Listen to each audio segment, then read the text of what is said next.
Hi, friends. Welcome on in. Hello. Welcome to our two-parter for kids on bikes called Confined, which is definitely not ominous at all. Don't worry about it. Hey, so thanks, Quicho. I hand drew all of these little doodles myself. That was my little project for myself. The little alien. Yeah, I went to leave. Look at my eye. Hi, Obi. Hello, everyone. Hi, Iker. How is everyone doing tonight? Happy Thursday. We're going to start off doing some player introductions. And for the first time, we're not starting with Jay. Bones, introduce yourself. Bones? I didn't hear my name. I'm so sorry. Hi, that's me. I'm LittleBones309. I'm an indie gamer here on Twitch. That's what I do. You can follow me on Twitch. But over here, for right now, I will be playing Lori, who's a kid who's on a bike. And she's just really excited to be here. Ad. Hi, I'm ADD and Proud. I'm just a guy. Joel. Hey, it's Joel. I am here playing a character who is probably a kid, and I think they're going to Jay, be right. your turn.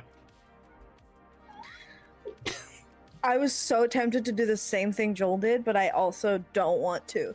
Hi, I'm Jay. You can find me on all social medias at the Yellow Cubes, as is probably going to be shown in my little thing beneath me. And I'm here to play as a kid on a bike. I'm so glad. And I'm Myriad. This is my channel. We do a myriad of things here on the show, including art variety gaming as well as TTRPG content, which is obviously what we're doing right now. This is going to be a two-part series. Obviously, the first part is right now, and then the second part will be on October 24th, so 2 weeks from now. We're going to have a little bi-week schedule for this. This game is going to deal with some heavy content, so there is going to be a mature advisory for this game. Not so much within the first part, but definitely in the second part. We're going to be dealing with a lot of body horror, body gore, mentions of abuse, and things like that. So if you are not comfortable with those subject matters, content warning advised. You do not have to stay. But I appreciate everyone who is watching. Is everyone ready to start? Yeah. Sure. A simple child that lightly draws its breath and feels its life in every limb. What should it know of death? A hallway. Scuffed linoleum stretches down and down. Slim blue lockers line the walls, dented with number plates barely readable with the glare of the humming artificial light above. It smells like cleaning products and the unmistakable stench of teenagers growing into their bodies. There's a stillness in the air, a delicate silence that lingers through the empty halls that seem frozen in time. Teenage purgatory, locked in these halls like souls waiting in limbo. A shrill bell chimes, echoing through the quiet of the moment, and almost mechanically, the doors in the halls open one after another, and bodies begin filing out, filling the hall until there is nothing but a sea of writhing bodies trying to forge their own pathways through to their next destination. We swim atop the sea of bobbing heads. There is a buzz of excitement over the impending weekend ahead, chatter about plans or lack thereof, talks of parties and hangouts, or sitting home alone. Kind of sad. We watch as 4 bodies converge in the hall, pushing through the crowd to reach each other. And we will start with introduction. Go ahead and describe what your character looks like, and we'll start with Bones. You see a relatively small person considering age. She is sort of trying to make herself look as small as possible. Mousy brown hair pulled into sort of the sloppy ponytail and thick framed glasses. A kitschy sweatshirt pullover that her grandma probably bought for her when she was last in Boca Raton, I would imagine. Her backpack is stuffed full. You can only imagine what is in there, and a pair of Keds sort of stained from running through mud and grass. Ad, go ahead and describe your character. You see a probably around like 5'6", 5'7" boy with short blonde hair that is, in certain light, looks a little bit almost white.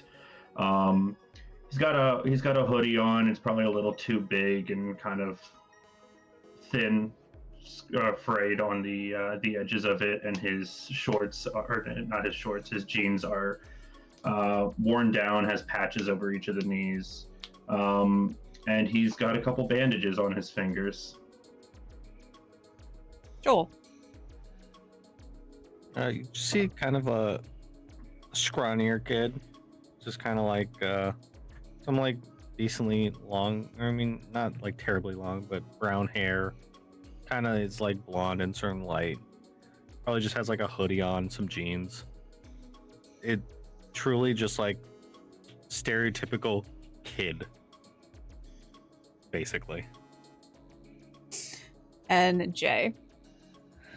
Yeah, she is not tall for her age. She's pretty average height. What would probably be like maybe 5'3", 5'2". Especially seeing as she's still really young. She's got like a mop of like dirty blonde hair that's been like slicked back and brushed out. And it's being held back by this like little like pink headband. She's got gray blue eyes and like softened features by like baby fat. And she wears this like uniform, even though this school does not require a uniform. She wears like a button-up shirt with like a little dress over top, knee-high socks, and some Mary Janes. And she carries around a little kind of suitcase that she definitely stole from her dad. And she kind of stands with like some headphones in as she kind of pops either one out to listen to her friends. So you all converge in the hallway. There is one more class period left. But you all have plans tonight. You all have plans together.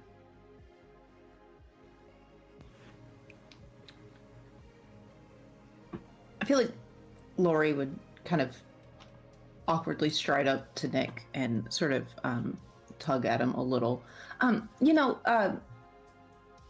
We got that thing tonight. But hear me out. What if we just did karate in the front yard again? You definitely can do some more karate. I'll watch again and then say what you're.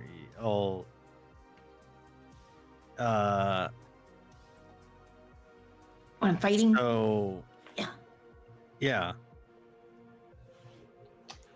I Alright, won't so interrupt with my World of Warcraft time with it. Well, if you have World of Warcraft time, we had plans to do this thing tonight, then how does that work?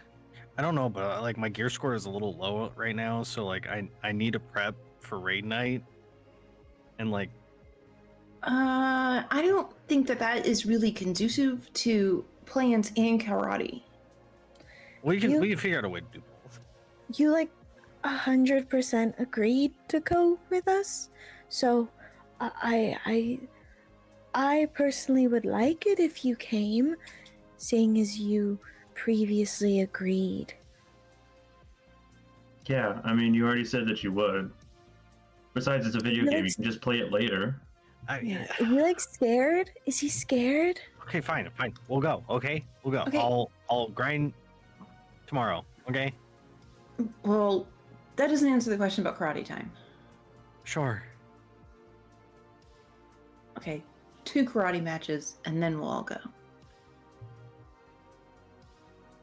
Sure. Well, you can make it like 3 because I do have to give my dad his suitcase back, and he gets back like 30 minutes after I get home. So you guys could do like 3, and then that would be enough. 3 karate matches, and then we go. Okay. Are we meeting up there, or are we meeting up at my house or your house? Did I we gotta have swing by home beforehand. You guys all sort of live, obviously Lori and Nick, you guys live right down the street from each other, but Aglaia and Dayton, you guys live sort of on opposite sides of each other of town. So you guys are planning on riding your bikes, so it would make sense to just meet there. We're just gonna meet there. Meet there. Yeah, I gotta get my bike. And I also have to take my afternoon medication. And do karate. The warning bell rings, and the halls begin to empty out around you until it is just you four standing in the corridor. A little bubble has enveloped you all. Hey! You spot Mr. Castro sticking his head out of the door. Get to class. Nick just immediately runs to go to class. Yes, sir. Sorry, sir. You all part ways, heading towards your last class period of the day, which passes excruciatingly slow.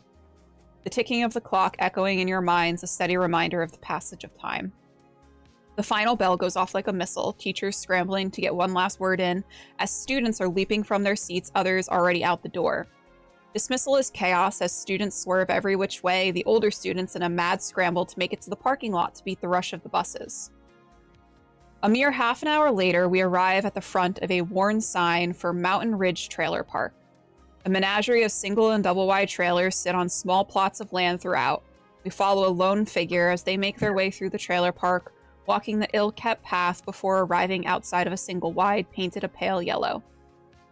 The outside shows a bit of overgrowth in the lawn, and the pots of flowers on the small porch out front are well tended and flourishing even in the cool autumn weather.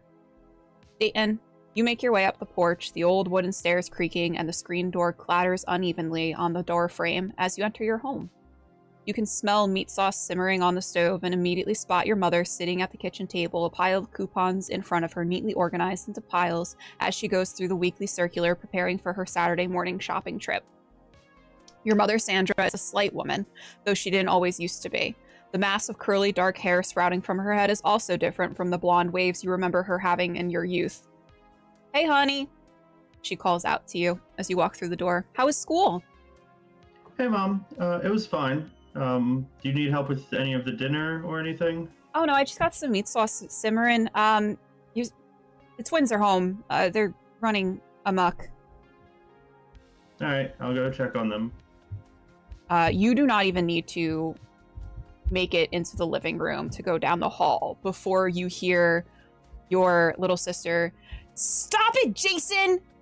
And a little girl comes hauling ass through the hallway, and she is yelling, "Mom!"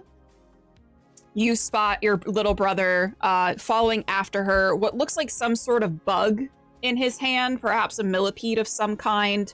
And then Jennifer stops and she looks at you first because she spots you. And she instantly runs up to you, wrapping her arms around your waist. Dayton, tell Jason to leave me alone! All right, Jason, let me see the bug.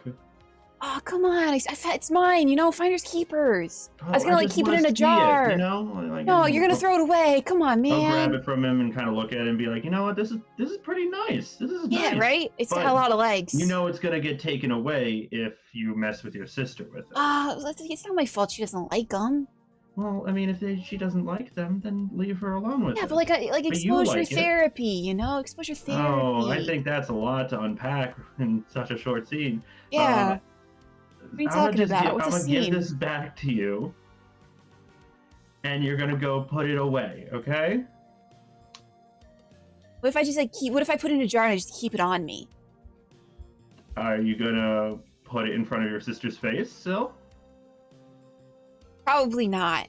Then Right now. probably that's fine. I'll give him the bug back. He cups it in his hands and he goes up to your mom. He's like, "Can I have a jar for this, please?" And your mom is just kind of like, "Oh, why couldn't you have normal hobbies?" But she is going to go and find some sort of mason jar in the cabinet that is empty and that she no longer wants to use because she definitely would not reuse it after having a millipede in it. And Jason is just going to kind of plop it in there, smack the lid on, no holes, close the lid. It's a learning experience. Yeah. Jennifer is looking a little upset and with distaste as Jason sort of happily meanders back down the hall, probably towards their room. Why'd you have to let him keep that? That's gross. Oh, he doesn't understand how air works, okay? It'll be gone within the night. Yeah, but he'll find another one.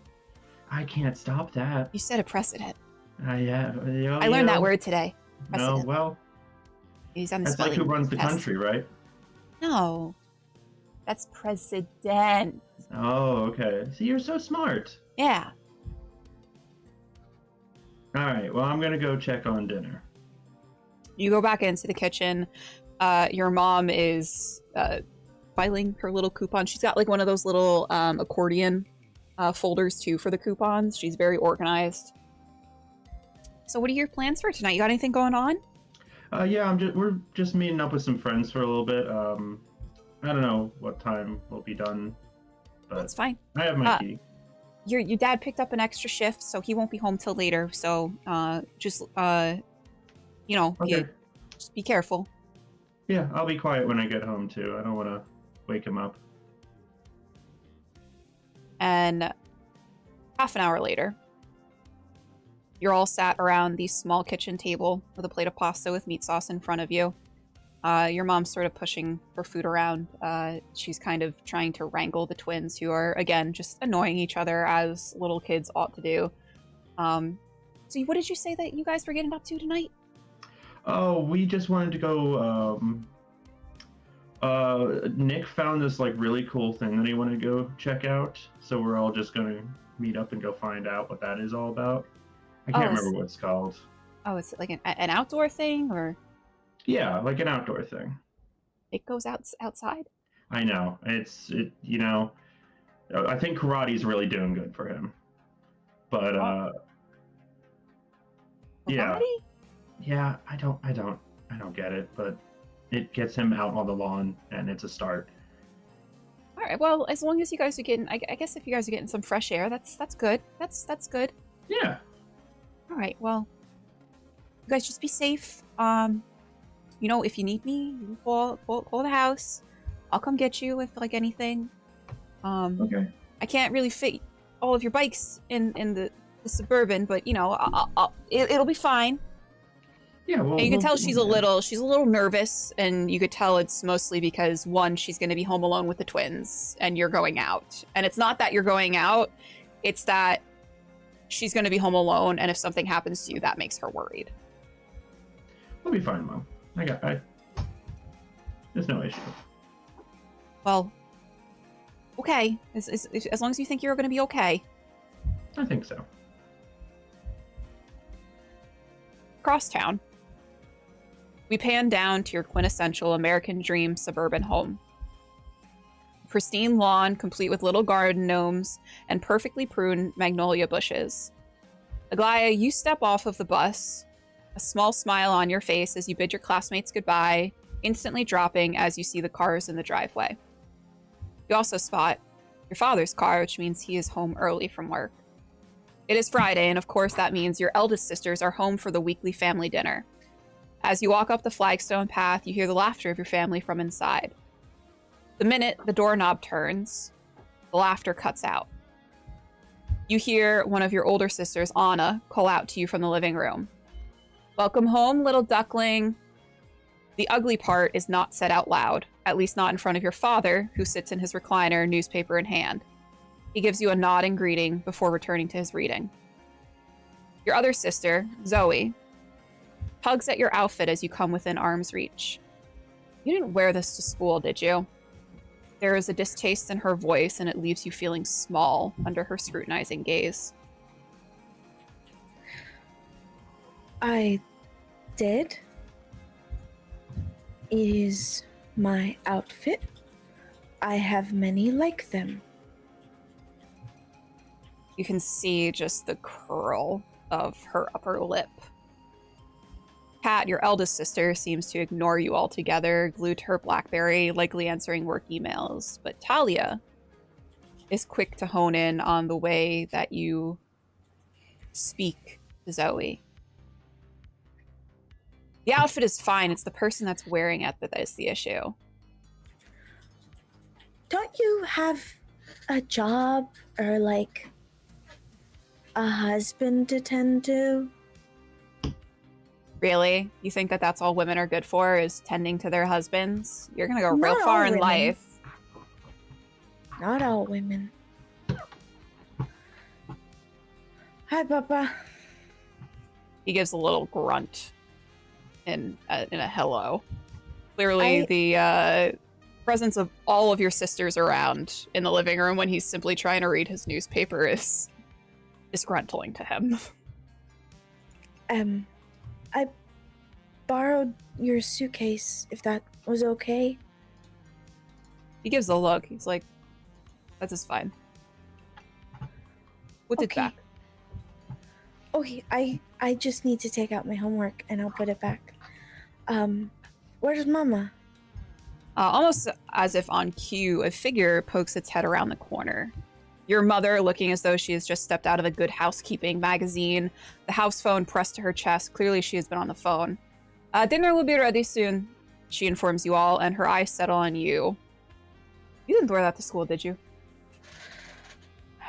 You watched me walk out. Oh, well.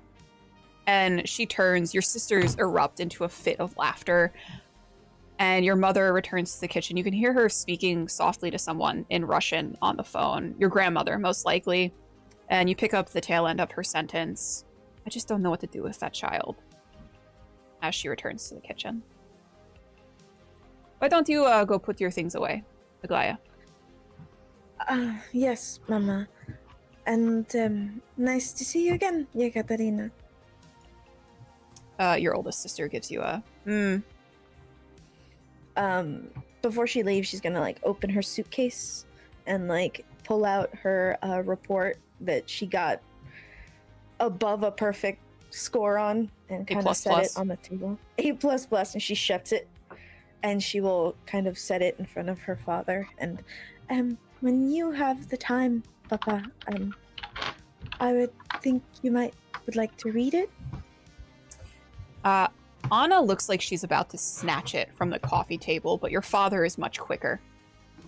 And he snatches it up. He doesn't go to read it, but he does set it behind his newspaper, signaling that he is keeping it for later. Okay, she'll quietly to her father, I will be going out, in a bit. Is that okay? Where are you going? We're gonna go to, so Nick found, like, a thing that he wants us to go to, and I don't fully know what it's about, but it's all four of us going. Where is this thing? I think he said it was, like, in the woods or something. Nicholas goes in the woods? Yeah, that was weird to me too, but then I realized he might, like, whittle horses for his weird game. Do not spend too much time with that boy. Honestly, he's okay. Alright, well, you be careful. Do not stay out too late. Your mother is making dinner, though. You're expected to eat with the family. Okay, Papa. I'll put your suitcase back. And I'll, like, take this, just run back and put back his stuff.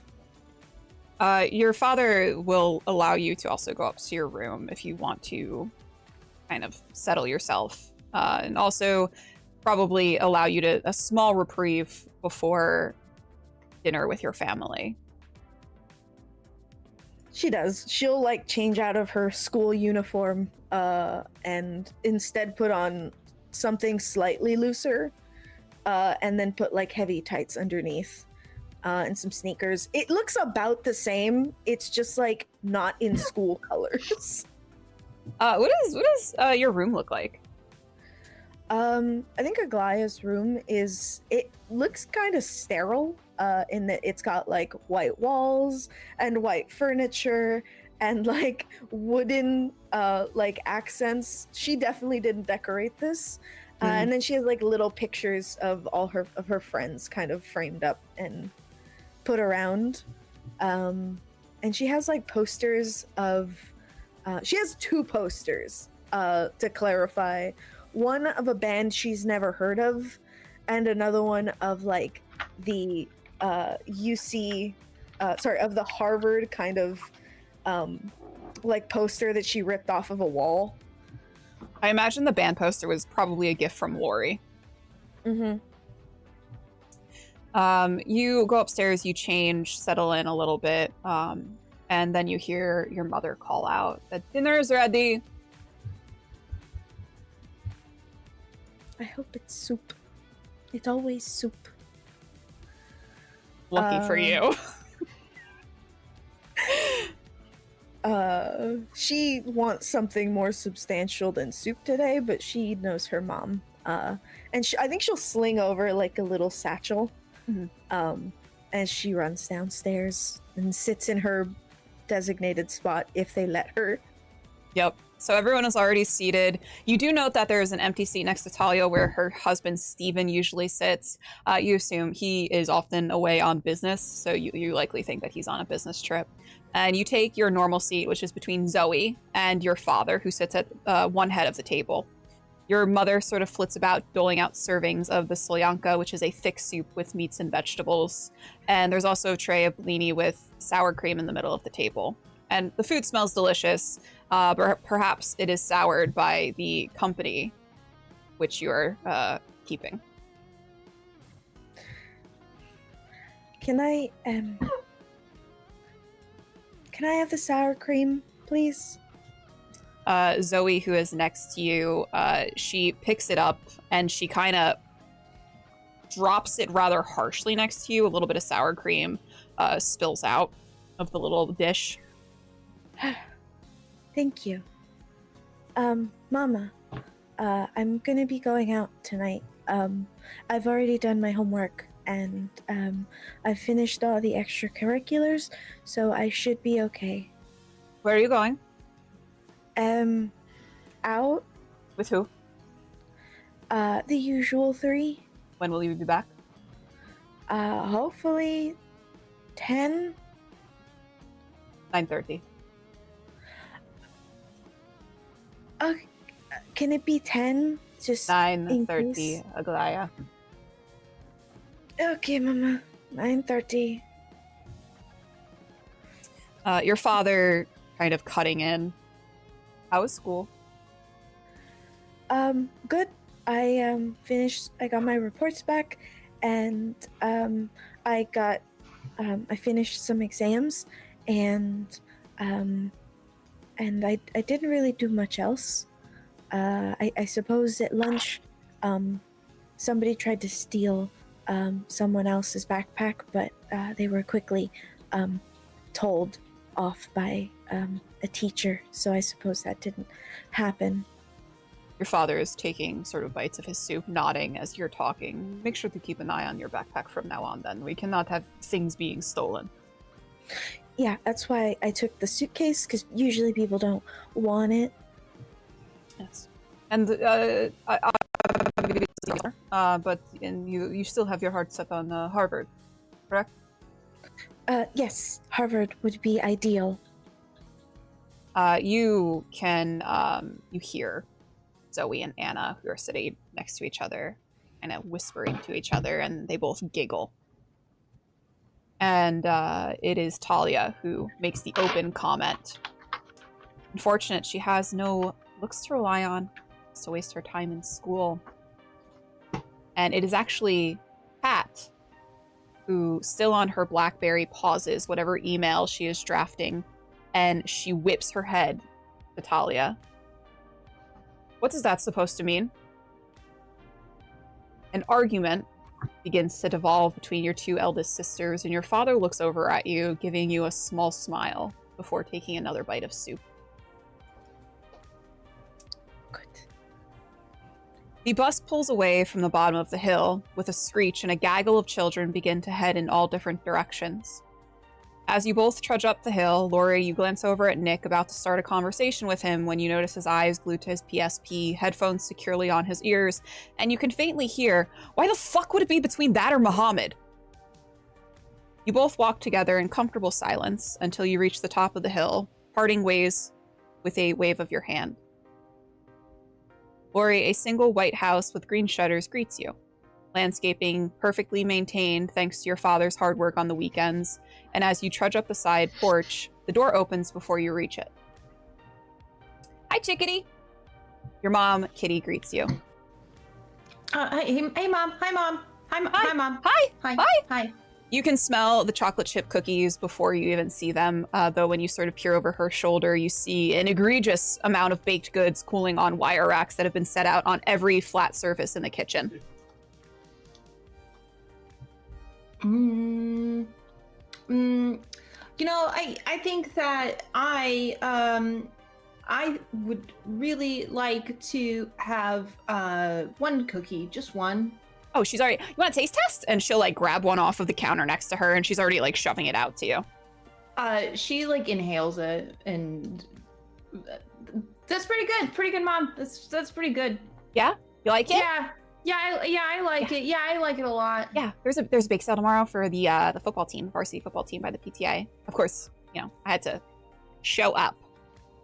Yeah, that's pretty cool. That's neat. Yeah. That's neat. So she kind of moves from the doorway and kind of actually lets you enter the home now. She takes her lemon printed apron that she's that's covering her, and she kind of wipes her hands off on it. There's a hefty amount of dusting of flour that's just all over her at this point, as well as a thin layer around the rest of the kitchen. The smile on her face is sort of tight. "Listen, honey, I want to warn you before he gets home. The school called your dad today. I was out getting groceries, getting ingredients, and missed their call, so they called the store to talk to him." What did they talk to him about? I'm skipping a couple of classes, apparently. Yeah, I've got a really important work to do. What do you have? What kind of work do you have going on, honey? It's the ant farm. This one's really making it. Right, the ant farm. You know, honey, I was young once. I get it. I get that you think school's like a drag or whatever you kids say. But, you know, it's really important that you attend class. Yeah, I'm probably smarter than everybody else, but so the ant farm's kind of more important. Honey, they're just ants, though. Yeah, you know, you need like a diploma, like. Yeah, a diploma can't replace watching ants forming their own Roman Empire, and then, you know, their own tiny ant version of like Julius Caesar, and their own tiny ant farm of Julius Caesar saying "et tu, Aunt Brutus." Right. Could you not like make time for both, maybe? I don't know if the teachers are gonna let me bring the ant farm into class, but maybe I'll try. You know, I could try talking to him. Maybe, you know, you just need a little we need to be in the middle or something. I fear that we might have come to an impasse, but I think that I could probably maybe go to class more. Okay. So, all right. Why don't you go get cleaned up? I ordered pizza. Yay! That's pretty cool. What kind of pizza? Did you get the kind with the mushrooms on it? Well, I got half mushrooms and half pepperoni. Okay, so that way they don't touch, and I hate when they touch. Yeah. No olives, though. No olives. No, that's like pretty much the bane of my own existence. I have to take my afternoon medication now. You really do. Go ahead, sweetheart. And she's just gonna go straight for her room. What does your room look like? The room itself is relatively neat. It's dated. You would imagine that a lot of the things in there are like a grainy square blanket on the bed. sort of like things that furniture she might have found on the side of the road, like a weird desk that seems like it's probably from like the 1800s that she made like Nick drag up the hill with her.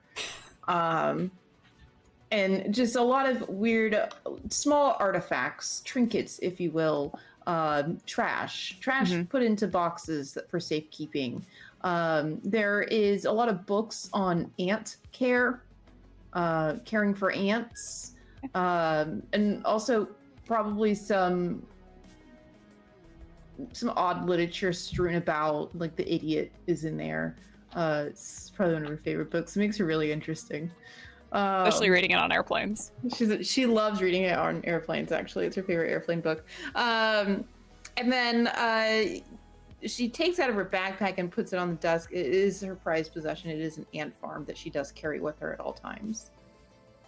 A few posters on the wall, a bunch of like Riot Girl bands, maybe some hardcore bands thrown in there as well. I imagine you take this time to sort of feed your ants, make sure they're okay.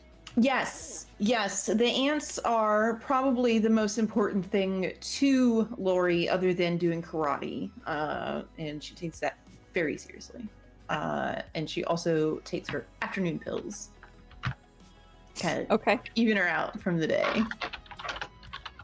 So you take your pills, tend to your ants, and a half an hour later you hear the door open and the trudge of heavy boots across the kitchen floor. Your mother is softly murmuring something to your father, and if he responds, you can't hear him. 15 minutes later, your mother calls you for dinner. The kitchen has been cleaned up, and there are stacks of cookie tins now on the counter. A single box of pizza is splayed open on the table, and you see your father already sitting at the table as your mother serves up the slices of pizza onto paper plates, clearly sick of doing dishes for the day.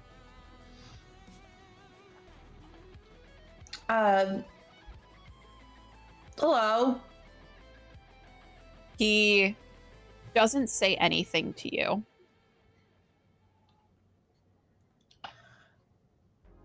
Maybe you also need some afternoon medication too. Sit down. Lori will sit. Your mom is trying to make idle chatter to fill the silence, talking about the bake sale tomorrow, detailing out her day. It's awkward. It is very physically and emotionally awkward in here. And you don't even get the pizza into your mouth before your father speaks. You want to tell me what the hell you're doing skipping class? Hey, that's a swear. Dad said a swear. That's not good. Lori? I have a very important task that has been tasked upon me. That task is to take care of ants. I'm sorry that you do not understand my ant care. Lorraine, are you kidding me? No. You're skipping class for ants? Did you tell him about the Roman Empire thing, Mom? I tried, honey. I tried. Yeah, it's really important to me. Lorraine, you need to go to class. Well, I told Mom I'll go to class if they let me bring my ants. You see him just heave a heavy sigh. I'm surprised they were able to reach you on your cell when you're out on the green all day, Dad. Lorraine. Yep. Some of us work. You know how you have a roof over your head? You know how you are you going to pay the mortgage, Lorraine? You want to start ponying up money for the mortgage? Hey, did you know that, like, that's not something that you can actually ask me, considering I'm a minor and you're, like, legally bound to take care of me? It's crazy. Yeah, and as someone who is legally bound to take care of you, I also have to attend to your educational needs, which means making sure that you're actually going to class, Lorraine. I don't think that this is necessary for you to raise your voice about, Dad. But I'll go to class. I promise. Your father stares at you in a way where you know he just doesn't know how to say, doesn't know how to connect with you here. Doesn't know what to say to you in this moment where He's trying not to raise his voice. He's trying not to get angry.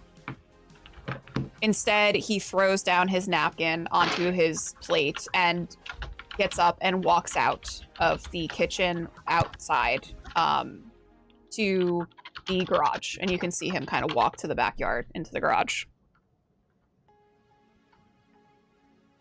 Enjoy another Budweiser, Dad. Sorry, I just couldn't help myself. And she looks at her mom. I'm sorry. It's stupid. Social constructs are dumb. I think school is a social construct. I think that everything that I know is already good enough. I'm sorry. That's just what I think. Honey, but you might think it differently when you're older, and you just gotta... How about, you know what? Come on, we'll take the pizza to Nick's. We'll go to Nick's. I'll drive you. Okay? Oh, yeah, okay, yeah, because we were going to do karate in his front yard again, so I've got some sick new moves. Oh, yeah, that's good. That's good, honey. Yeah, I gotta get my aunts, though. Okay, yeah, go ahead. I'll put your bike in the back of the car. Yeah, thanks, Mom, you're the best. And she gives her mom a kiss on the cheek and then runs to go get her aunts and her backpack. Okay. You go and grab your aunts. And you meet your mom outside. She has already loaded up your bike into the back of her big ol' SUV. Can I describe my bike? I'm You sorry. absolutely can, dude. Go ahead. So her bike it's white, it's all white. Mm. And there is very 90s neon splatter paint all over the bike, and it's sort of like embossed on top of the bike. It is a bike that she's probably had since she was like, I don't know, 12 or 13, but she hasn't really outgrown it, so she keeps it. It's got those little plastic clips that go on the spokes of the bike, so it like spins and like makes the sound of the buzzing sound when you ride. It's very cool. There are trucks on the back of the bike. She doesn't have anybody to ride on the back of the bike, but she loves them and she thinks they're really cool, and she's just in case you do one day. Right, exactly. There is a basket on the front of the bike. The basket has a unicorn stuffy on the front of it.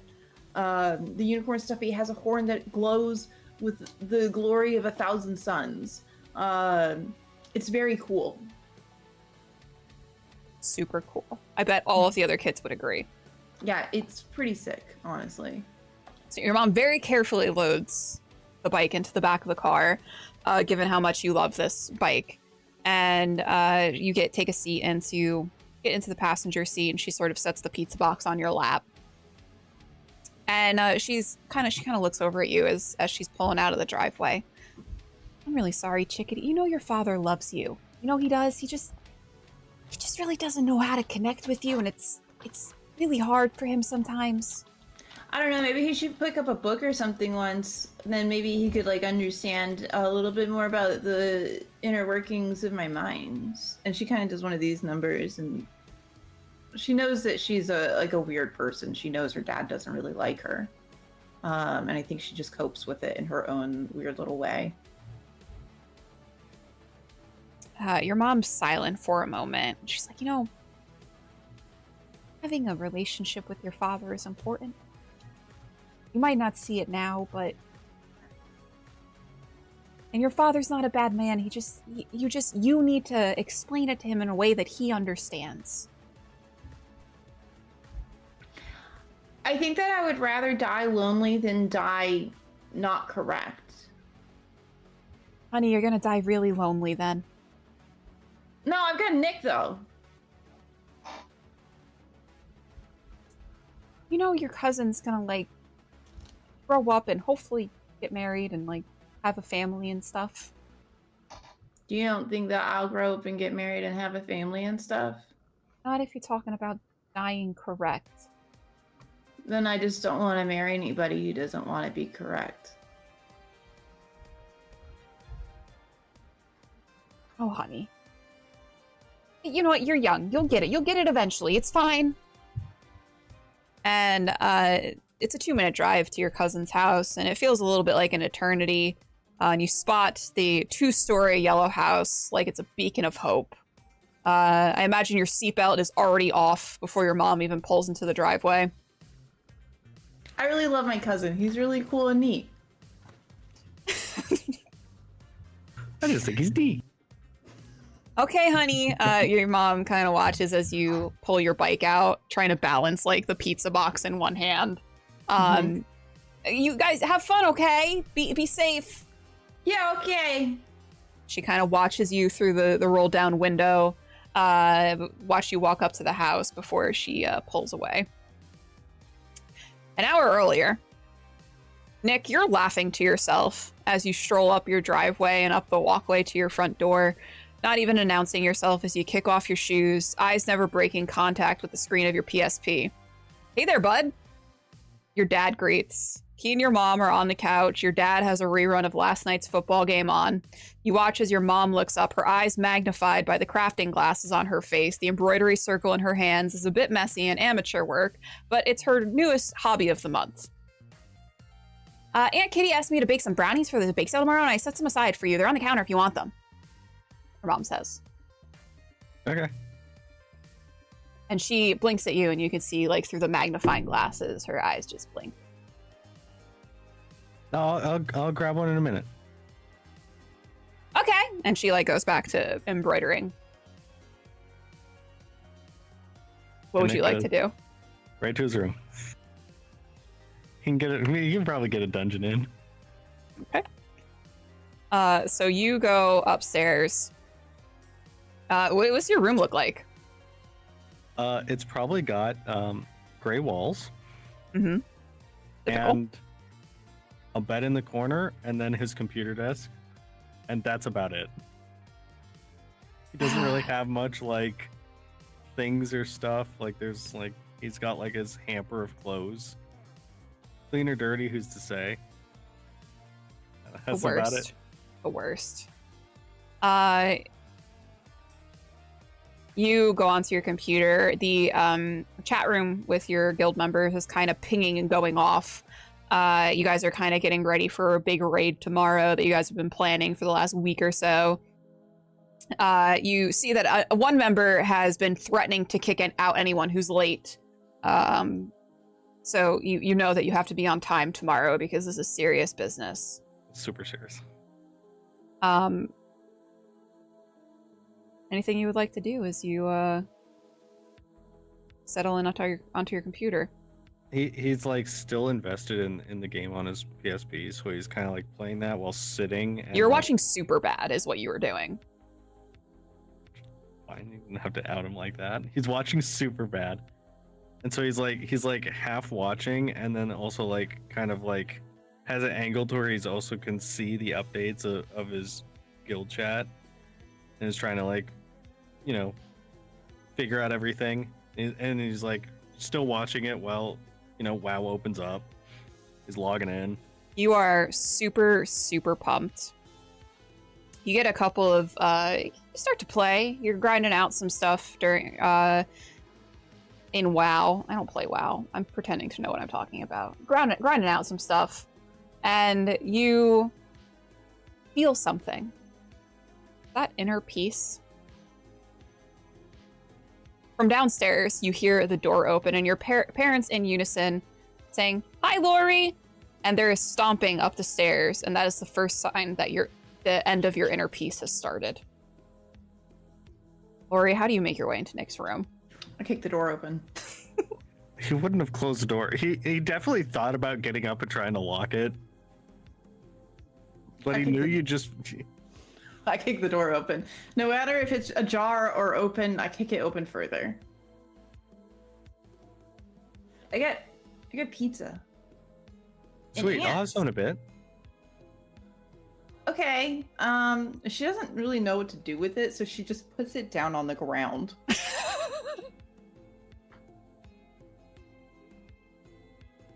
The ants are doing well this day. Cool. Would How you many? like to see them? I'll show you. No, I saw him. 37. Oh my, and that's more than the other day? There was 35 the other day. Oh my goodness, this is huge ant news. And he hasn't like turned away.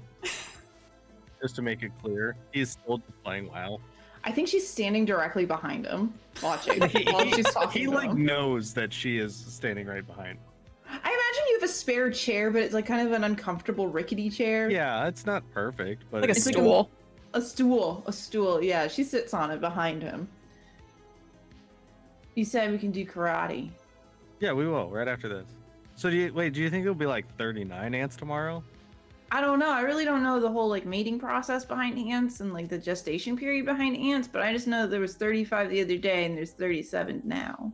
So that means it's likely that there might be 39 tomorrow. It very well. Listen, analyses need to be made, but I already took my afternoon medicine and I don't feel like counting all those ants again.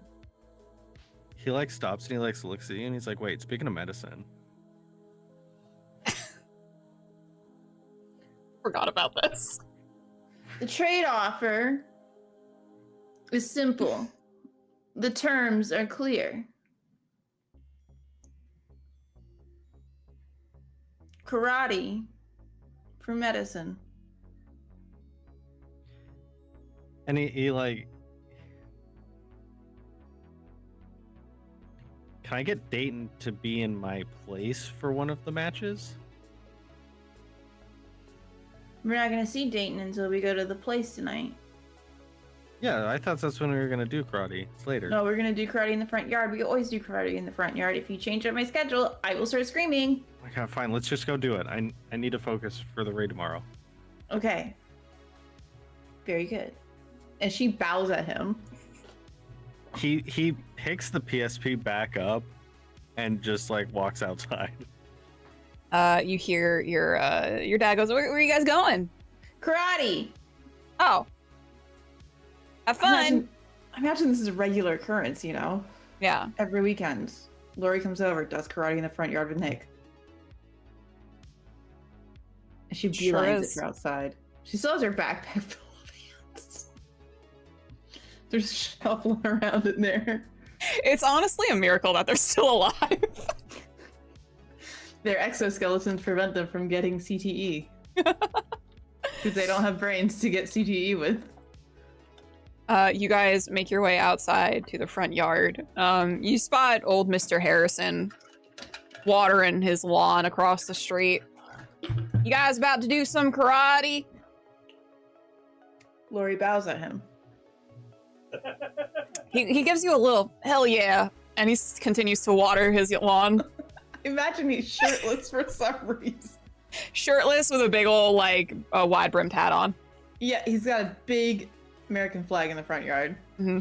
Does he also have a cigarette just barely clinging somehow in his mouth? I want it clear that the American flag has an eagle on it with two muscular arms and AKs shooting out of it. That's Mr. Harrison, dude. You got it. What a guy. Love this guy. I feel like he would loan Lori some nunchucks once she got a little bit better at her karate. Lori gets to it. She waits for the narration from Nick, though. She's like ready. She's posed. She's karateing. What's Lori fighting, Nick? He has the movie playing on his PSP in one hand, and he's just like defensively stanced, so he can try and just like absent-mindedly block. No, I'm fighting imaginary things. You're telling me what I'm fighting. She's This is fighting our ninjas, pirates, Ninja Ooh. pirates. ninja pirates. Today, it's Okay. pirates from space. They've come down to take over, and you're the only one who can defend us. Do they have laser guns? No, Fools. one does. One. And he is controlling all the rest. He's like, go get her. And he's pew pewing on occasion. The fools. And Lori gets to it. She is kicking. She's high kicking. She's going, yeah. She's chopping with her hands. She's doing some fist action. Praising. She's doing some poorly attempted roundhouses. Would you like to roll for this to see how well Lori does fake karate in the front yard? I fucking absolutely would love to. All right, you let me know what you want to roll. I want to roll fight. Okay, it's going to be a DC 6. Okay, well, it's a D12 plus one, and I want to roll low, right? You want to roll high. I want to roll high. Wait, when making a relevant fight check together, since we have tag team, does that mean she can add the additional 3? No, doesn't because you're matter. not actually fighting together. You're just narrating. I rolled a 10 for an 11 total, so it doesn't matter. I'm very good at this. Laura, you feel it. You feel the spirit of Bruce Lee taking over you in this moment. You are moving, you are grooving, you are mowing down these space ninjas. Like you have never mowed down space ninjas before. Probably because you haven't, but that's irrelevant. Mr. Harrison across the street, he's got his sunglasses up as he's watching you. He's like, good form, Lori! Good form! I think she gives like an out of breath. Thanks, Mr. Harrison.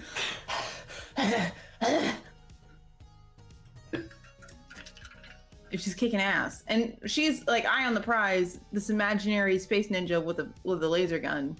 That's who she's going for. The imaginary space ninja with a laser gun after you have defeated all of his comrades. They're also Russian. Naturally. Naturally. He approaches you with his gun in hand. And in rapid succession, he fires 5 shots. And he goes to fire a 6th. And a click. Seems like he miscounted. He says something in Russian. You don't understand it. I say back, kobadv. And what do you do? And then I roundhouse kick him to the face. Like Team Rocket. That motherfucker Yeah. goes blasting off. And then I wait for him to land. And then I kiss him. But I'm kissing the dirt in real life. Nick, you're watching as your cousin Lori drops to her knees and starts kissing the ground. Mr. Harrison across the street goes, I don't think I've seen that move before.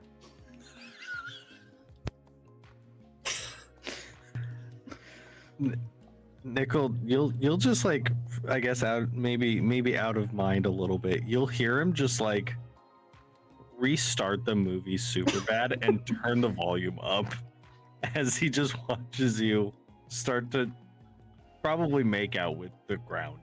She kind of like whips her head up after she's done kissing the ground. We decided to get married. Okay. And he just like slowly starts walking back to go inside. You guys note that the sun is getting a little low in the sky. You guys ought to start making your way now. We got our thing. You promised. You promised. Fine. You promised. I don't. Don't change my plans. I'll start screaming. I won't. Let me just go. Fuck, I'll watch Super Red again on the way. You guys get on your bikes and start heading out. Okay. Yeah, knowing Nick has his own bike, Lori still asked, "Do you want to ride on the back of mine? I've got the trucks, you know." He'll just pretend he didn't hear her. Yeah, never mind. Sorry, what did you say? Something? No. Okay.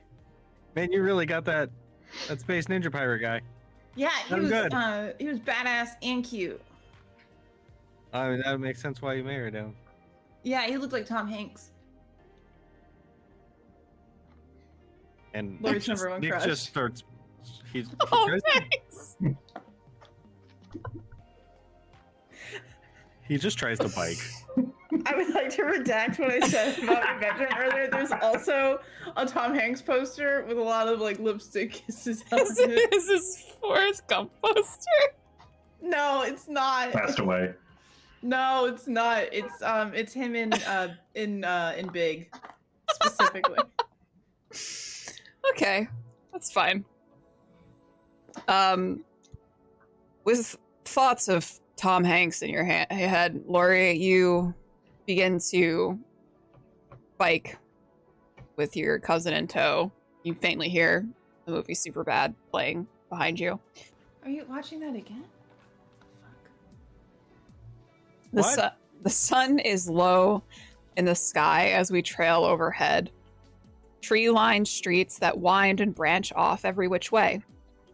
The camera slows as we come to a sprawling campus over 100 buildings spread across acres and acres of land. Nature has begun to reclaim some buildings. Vines and leaves spread up the sides of the boarded up buildings that are marked by graffiti. The pathways that connect these buildings are made up of gravel and broken asphalt. Years of no maintenance have left the makeshift roads in disrepair and covered in the autumnal colored leaves that have begun to fall from the trees, slightly damp from last night's rainfall. We hear the crunch of gravel beneath tires as 4 figures converge on bikes. And that's where we're going to take a cheeky little break. Thanks for sticking around, guys. Surely nothing bad is going to happen with Lori here to karate her way through space ninjas. Words right out of my mouth. And her deep love for Tom Hanks in the movie Big. Stick around. We have, if you guys want to help the players out as things get a little bit more dicey, go ahead. It's 200 bits for a player of your choice to get adversity token, which does help them, or 600 for all of the players to get an adversity token. But we're going to take a cheeky little break. We'll be back. We're going to take a tight 10, and then we'll be back. So stick around. Hey, yeah.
Hello, everyone. We're back.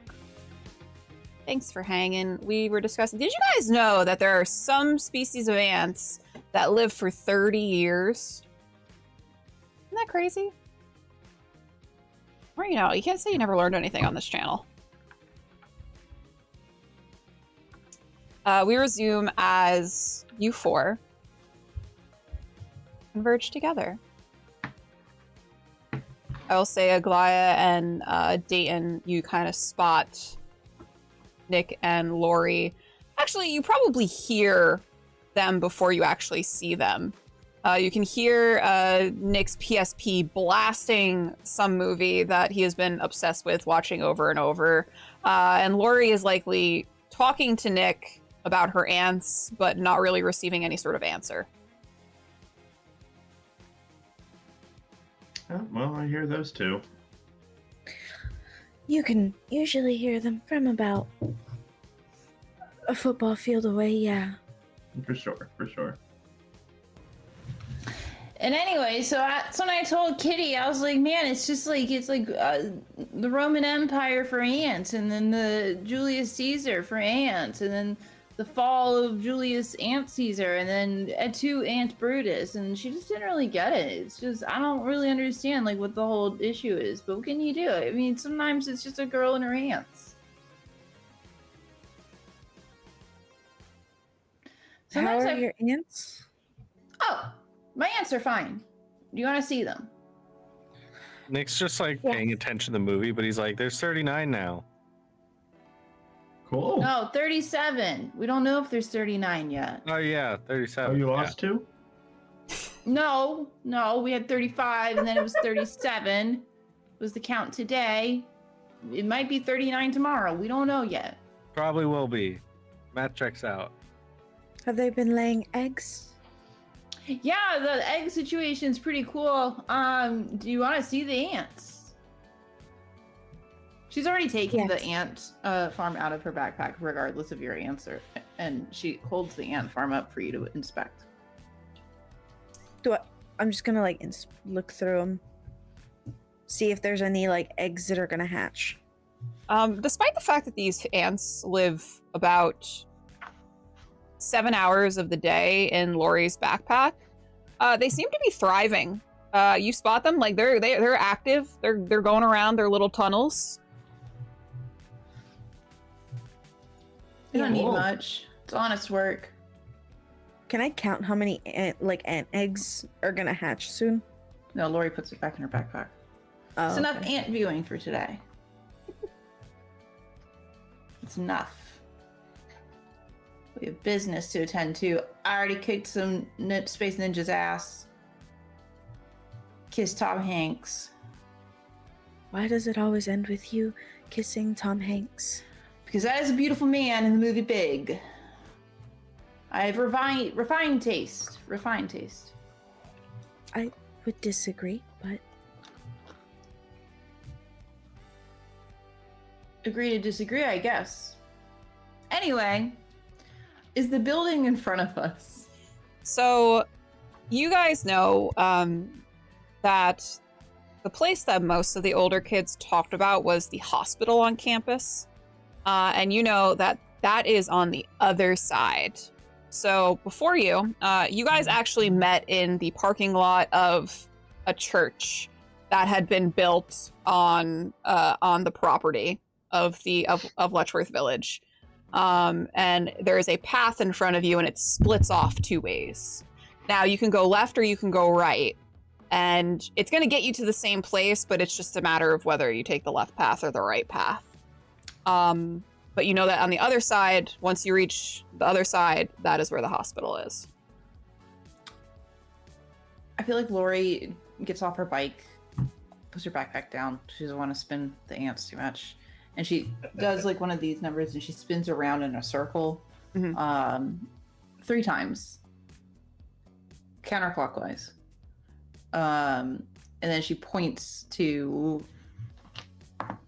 the right. Okay. I believe that this is the path in which we go. Okay. I'm glad that we've all come to agreement. This one just felt good. Felt right. The ants dictated it. The ants say it is so. Nick will get off of his bike, and he'll take the like Yu-Gi-Oh card that's in his bike tire or bike spoke. He'll take it out, and he'll put it like in his backpack. But then he'll pull out a different one, and he'll stick it in its place and be like, "Okay, protect the bike." And then he'll like What card was it? It's a Dark Magician. Okay. Fucking Pot of great. greed. Pot of Well, greed. he would never put Pot of Greed into the bike wheel. Come on. That's That Lori's card is favorite card. busted. Tactical reload. That's not Pot how of that card monster. works. Pot of greed. And then he'll get behind Lori like to follow her as he's like tactically reloading, taking out Superbad and putting in a game since there's more people to distract Lori, so he thinks he can probably actually get some game time in. Are we It's like, walking? No, I mean you guys can walk if you want. But we can take There- our bikes. Yeah, so it's a gravel. It's a mix between gravel and asphalt. So a lot of the asphalt has just been broken down over the years with no maintenance. So it's the gravel underneath. So there is like some areas where there is asphalt, and then there's like potholes, and there's like it's broken down in other areas. Are you gonna get out of the trucks? And I'll ride the bike. Oh, you made it seem like you were walking. I don't know. No, I just had to get off my bike to spin around. You wanna I get on the forgot. trucks? No, and he'll go switch the card back. Do you Pot have of greed. magician girl in there? No, that's in my deck at home. I actually use that. The Toon World deck is actually pretty strong, but like it's not my main one that I use because like all the other kids get mad when I use it. So I kind of made like a weaker one so that way they don't feel as bad. Lori Aren't looks they at all me. cartoons? No. See, there's like the Toon World. That's a card. It's like a ritual, and then like you can play all the Toon. Just give me a girl one. Lori is on her bike and she is going. Okay. She has Oh, left okay. the group. Because they're Oh. taking too long. Hey, There is only a sliver of the sun left at the horizon, and a chill has set in the air. A light breeze begins to shift through the trees that dot the path, and you can hear the chittering of insects begin to pick up. There are identical buildings that line the right side of this path that you're on. You'd heard that these are the dormitories. Apparently, these are the boys' dorms. The girls' dorms are situated on the other side of the hospital across the main road. Most of the dorms' doors seem to be boarded up. Some you note seem like the boards have been partly pried off, likely by other quote-unquote explorers. And windows are broken out, probably by people trying to find other ways into the building. There's graffiti all over the facades and columns of these buildings. Some are crude in nature. You do spy several penises graffitied onto these walls, and others have ominous messages such as "Turn back now" and "They see all." I think every time we pass by a penis, Lori says, Dr. Stefarens.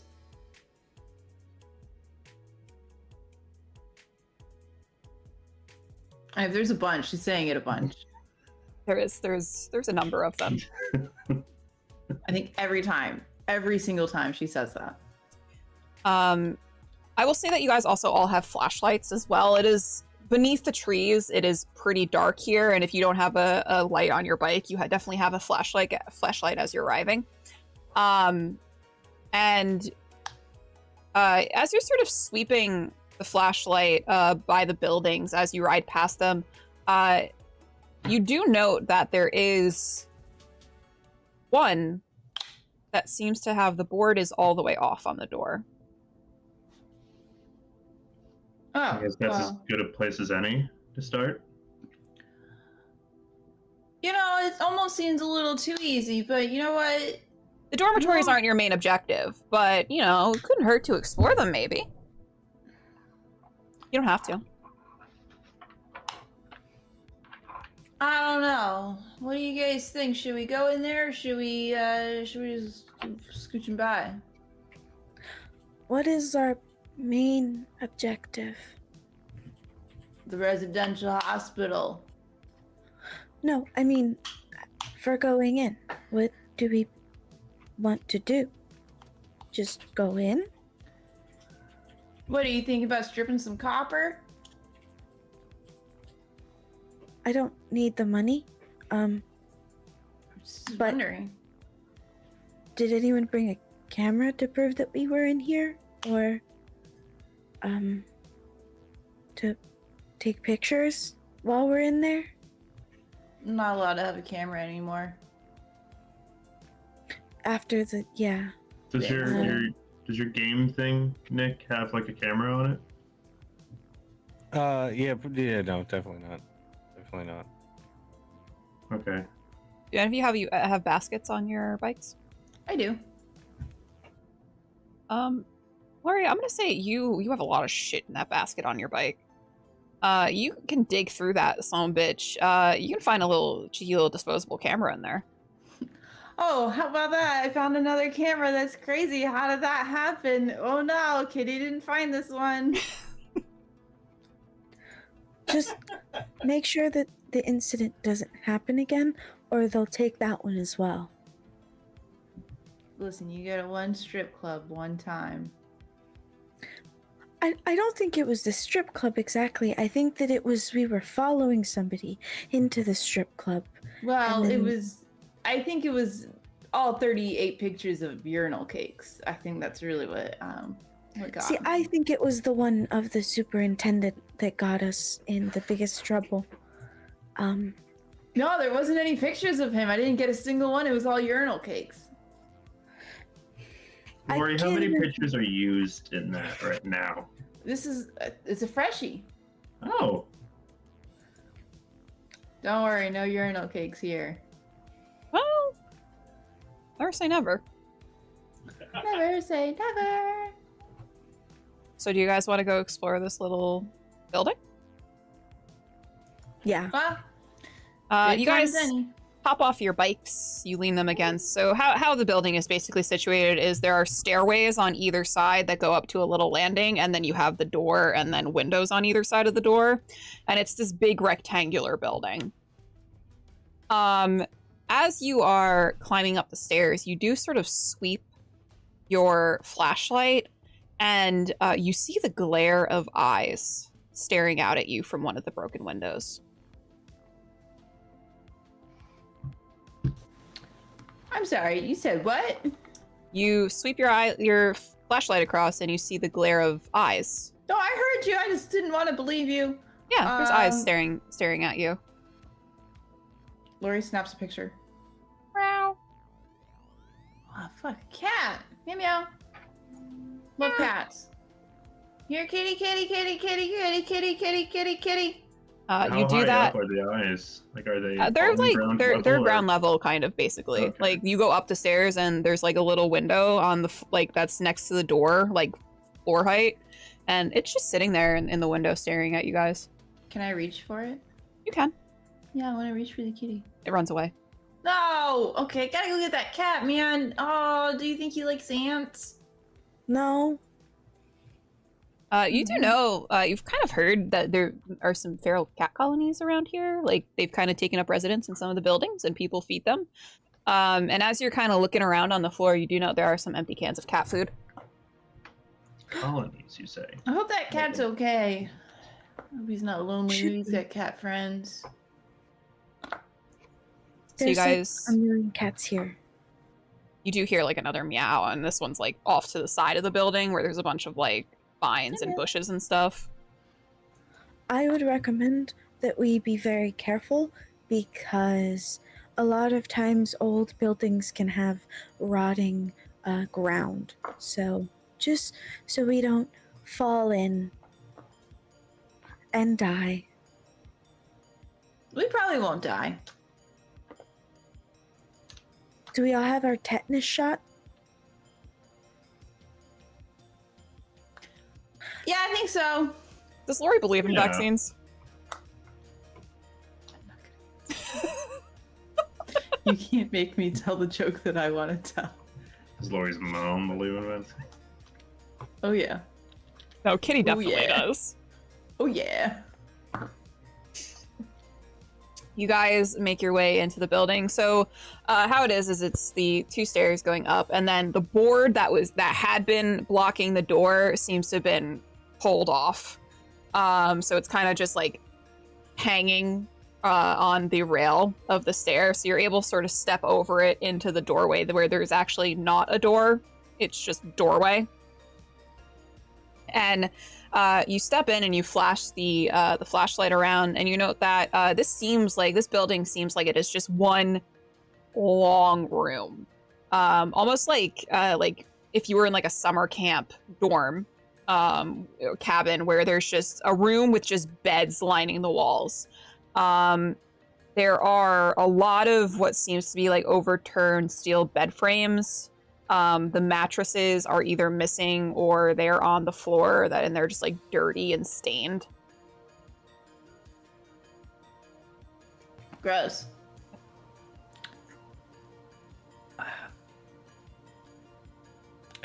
Is there any like graffiti on the walls that would be pointing us into a direction?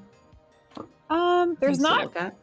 really a particular direction. Again, this is just like one big rectangular room, so like there is like areas for you to explore, but it's just like open. You do see like there are some like nightstands, and there's some like little suitcases and things, but there is graffiti on the wall. A lot of it, again, there's some crude ones. There's some weird little figures, like that seems to be like a weird funky little like guy that Ooh, I like that. some guy has like some person has just like artist has just drawn. You did note that he was also on the column outside of this building, but there are some messages that have been graffitied on the wall, including "They were children, still here, they consume." I think Lori goes up to the funky little guy and she starts like kind of karate dancing at him. You What like this is all about? Yeah, it's just like a funky little his body is like red, and he's got like little blue bits. Like the person had used like different colors. Funky guy. Yeah. What do you guys think about this whole thing about children? This kind of weird. This kind of strange. This kind of funky. This kind of not good. That's kind of bad. It's not great. What do you think they consume? Probably cat food. Maybe apples, Cats. oranges, dust, blood, guts, brain matter. I thought they were talking about the cats this whole time. No, it's not cats. No, it's the children. This is a dormitory, you know. So you know that would make sense. There'd be children. Yeah, I children. don't think there's any children here, is there? And Lori says that really loud. You like leave a little pause. Yeah. There is a long pause, and then you hear a breathe. I think maybe it might be best to be a little bit quieter next time. Likely. Do I hear the direction which the creek comes? It was like further in. You do know that there is like a little bathroom. You think there's some sort of small room. The door seems to have been pulled off. It's lying on the ground. If there's Perhaps a the dormitory, cat- you imagine there is a bathroom somewhere. Sorry. Old pipes? Let's go check it out. Yeah. You know what? I think you're so right. I think that you should go first, Dayton. Sure. And I think Nick should go next. Start walking. You go walking up, and like Glyas said, you want to be careful with the floors here. You do, like, they are creaking under the weight of your footsteps. And you make your way to what you think is the bathroom, and indeed, as you kind of peer in with your flashlight, it is a bathroom. There's 3 stalls, but stalls is a generous word. There's basically 3 areas where toilets likely were. One toilet seems to have been pulled straight from the piping. It's lying sort of on the side. Another one is completely missing. And then there is another one that has a crude smiley face that is painted on the lid. Is the lid like up or down? Like It's closed? down. Yeah, Okay. it's closed. It's just a smiley toilet. Are there any urinals? This is the No. boys' dorm, right? It is the boys' dorm, but no urinals. No urinal Disappointing. cakes. Damn it. Maybe in the hospital. Maybe. I think Lori will go in and she'll kind of check out the bathroom for a minute and say, okay, maybe it was just creaky pipes. Pipes creak, right? That's the thing that pipes do. And we For startled cats, so Yeah, there's cats they in could here. just be climbing around. Meow meow, am I right? Yes. Yeah, creaky pipes. There's another long pause. And then another creak. Where'd it come Yes. from? Going. Yeah, I guess we'll keep going then, huh? It seems Wait, like it came from further. This is a very it's a very open building, but it's a long. You can't quite see everything at the other side of the building. Does somebody have, like, a pipe in case, you know, drug addicts have made home here? Looks like actually I do. Yeah? What do you have? He's just like, you guys thought I actually had one. And he just goes back to this game. I hope the Uh-oh. battery runs out while you're in the middle of a level. I charged it before we left. Damn it. Do you really think Can I go up to like one of the bed frames and maybe try to grab a piece of it so that you at least have something to swing?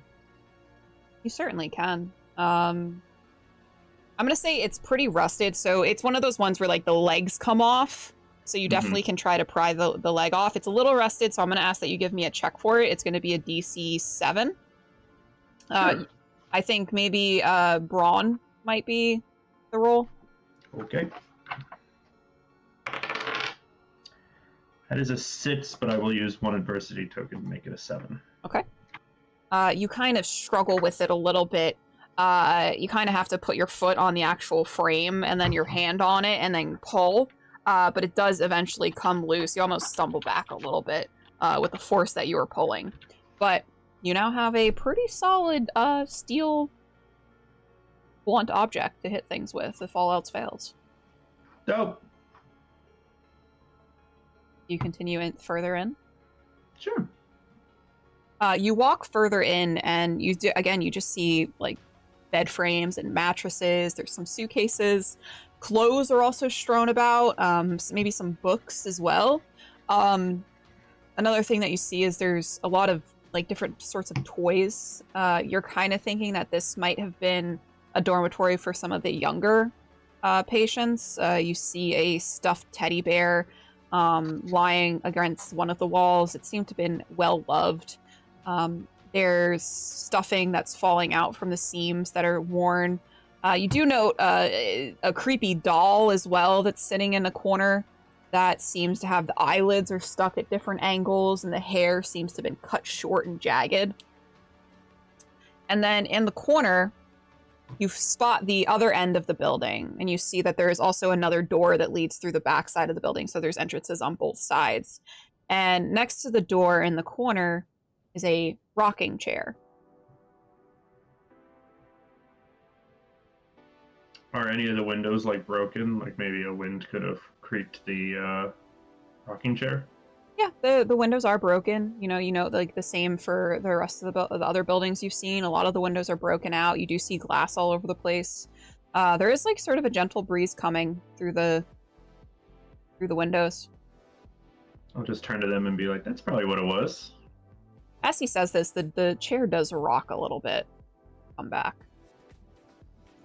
And it does the creak as it does so. Can I check out that rocking chair? Yeah.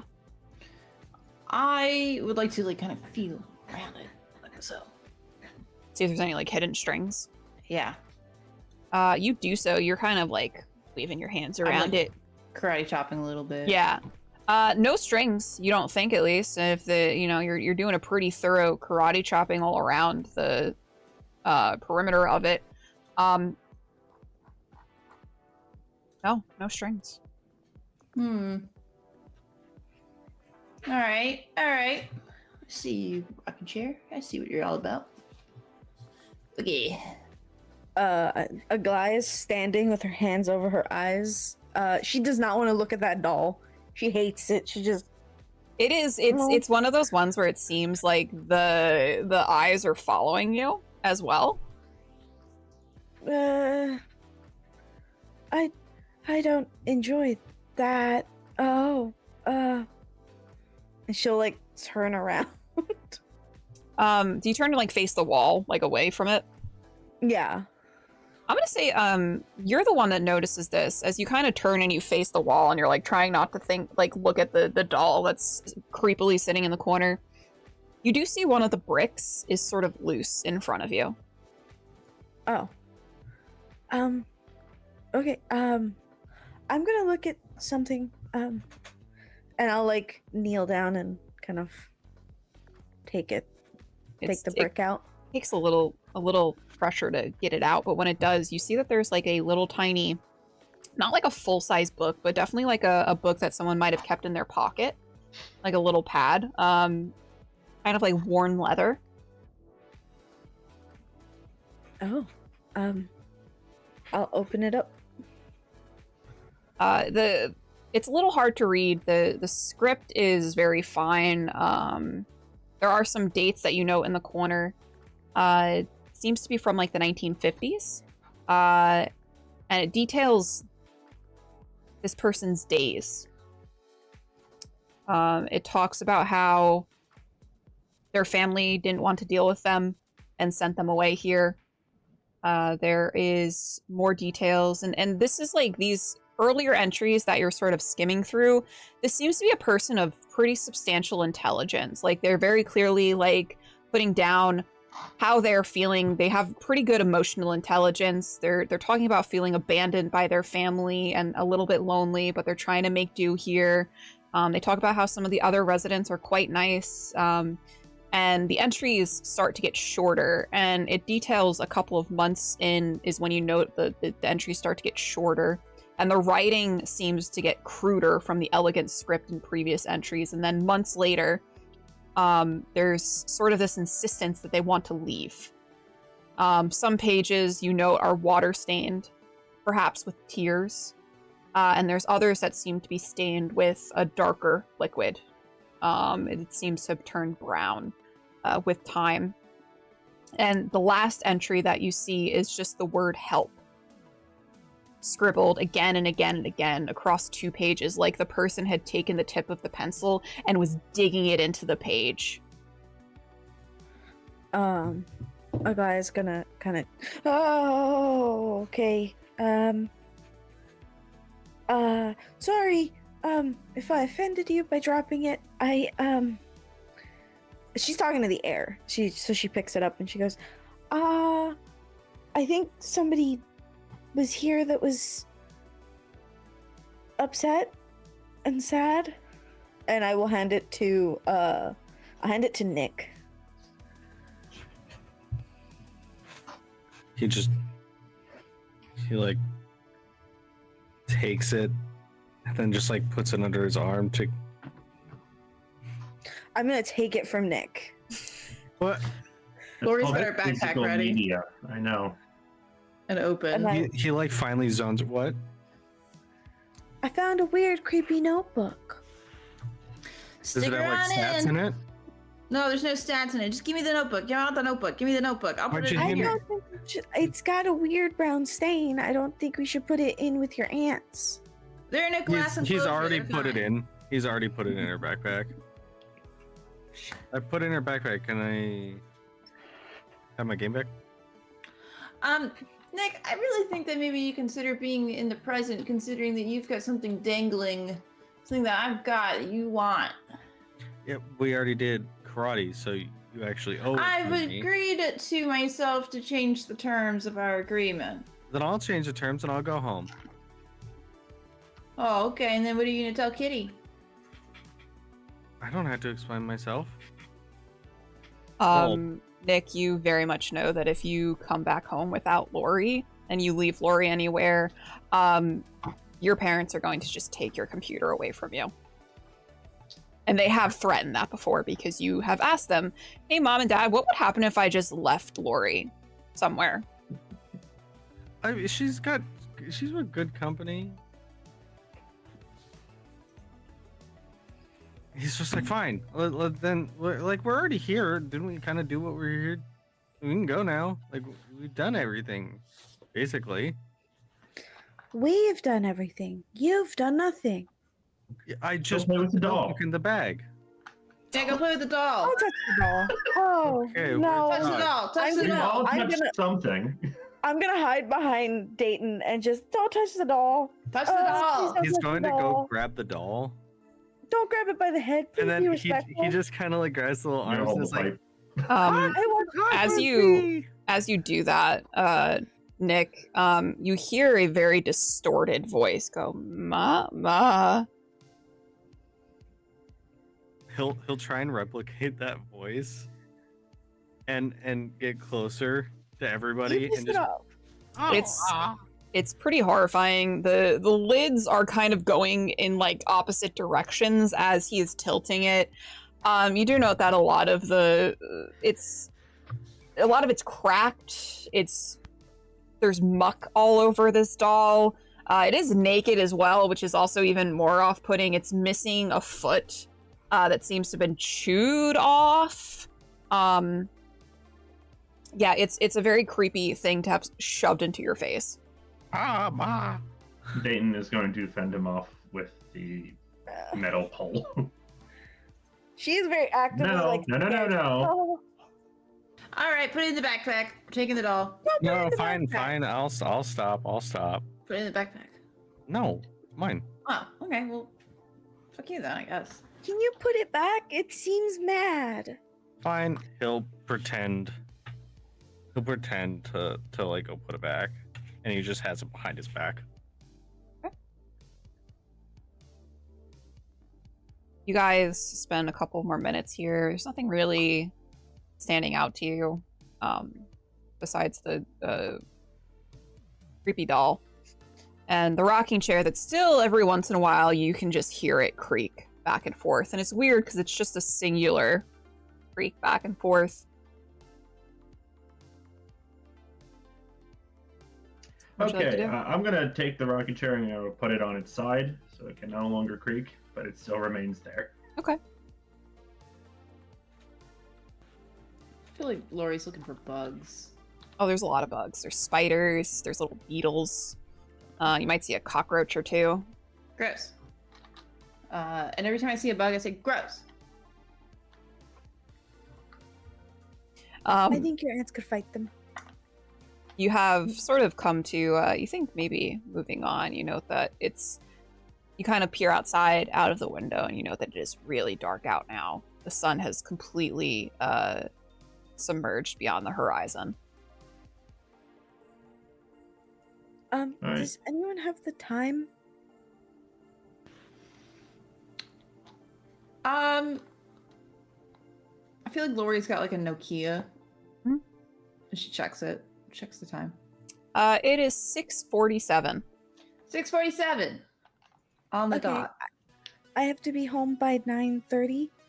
Though probably if my dad's awake, I can stay up till 10. But yeah. Weird. Okay, so we should probably get a move on then to Yeah. All the right, main I guess. facility.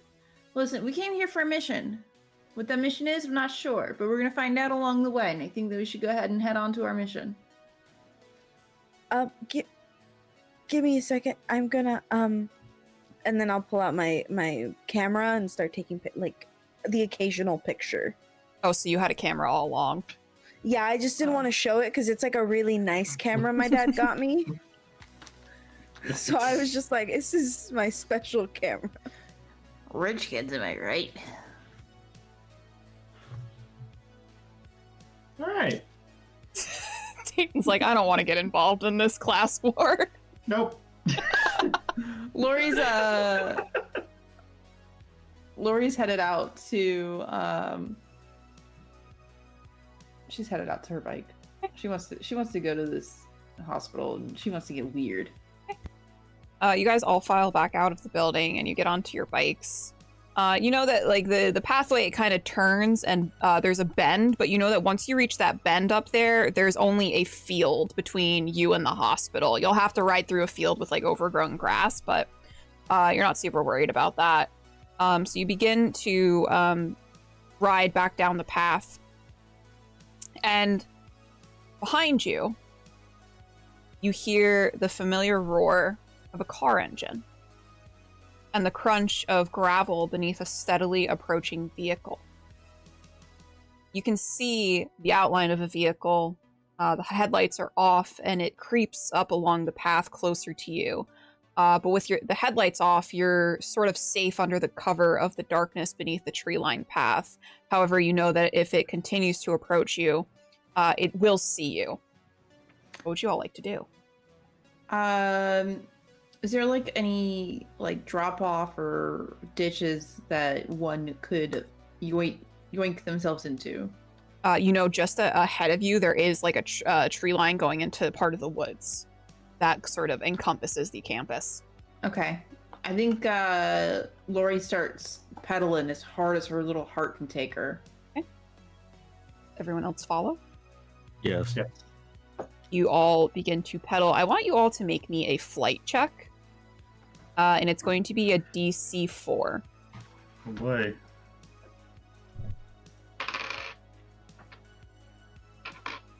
I got it. It's a hot 3. Okay. It's a hot 16. Oh, that's fight, not flight. Okay, I got a 17. 17. 2. Lori and Agaya, you both take off, leaving Nick and Dayton in the dust. The headlights behind you suddenly flick on. And Dayton and Nick, you know that you are definitely just right in the middle of these headlights, and you begin to pedal. And you make it over. There's a little bend that goes down into the woods, and you make it over the little bend, and you're following after Lori and Agaya, and you hear the crunch of gravel begin to rapidly approach you. And you realize that there is not only headlights, there are police lights going off now. This is a Ford expedition for the local police department. Yes. And you hear as you guys go over the bend, you guys go into the woods, into the cover of the darkness of the woods, and you hear the car come to a halt right over the bend, and you hear the door open, and there's a flashlight that sort of looks out into the woods. I'd like you all to make me another flight check, and this is in regards to like hiding. And this is going to be a DC 6. I got a 19, baby. I'm assuming they have said nothing yet. I haven't said anything, no. I got a 4 on a D4, so I believe that explodes. Explodes, Yes. yep. Okay. That's another 4. Okay. That is a third 4. Okay. And that is a 1, so that is a 13. 13. Nick, what about you? 6. Okay.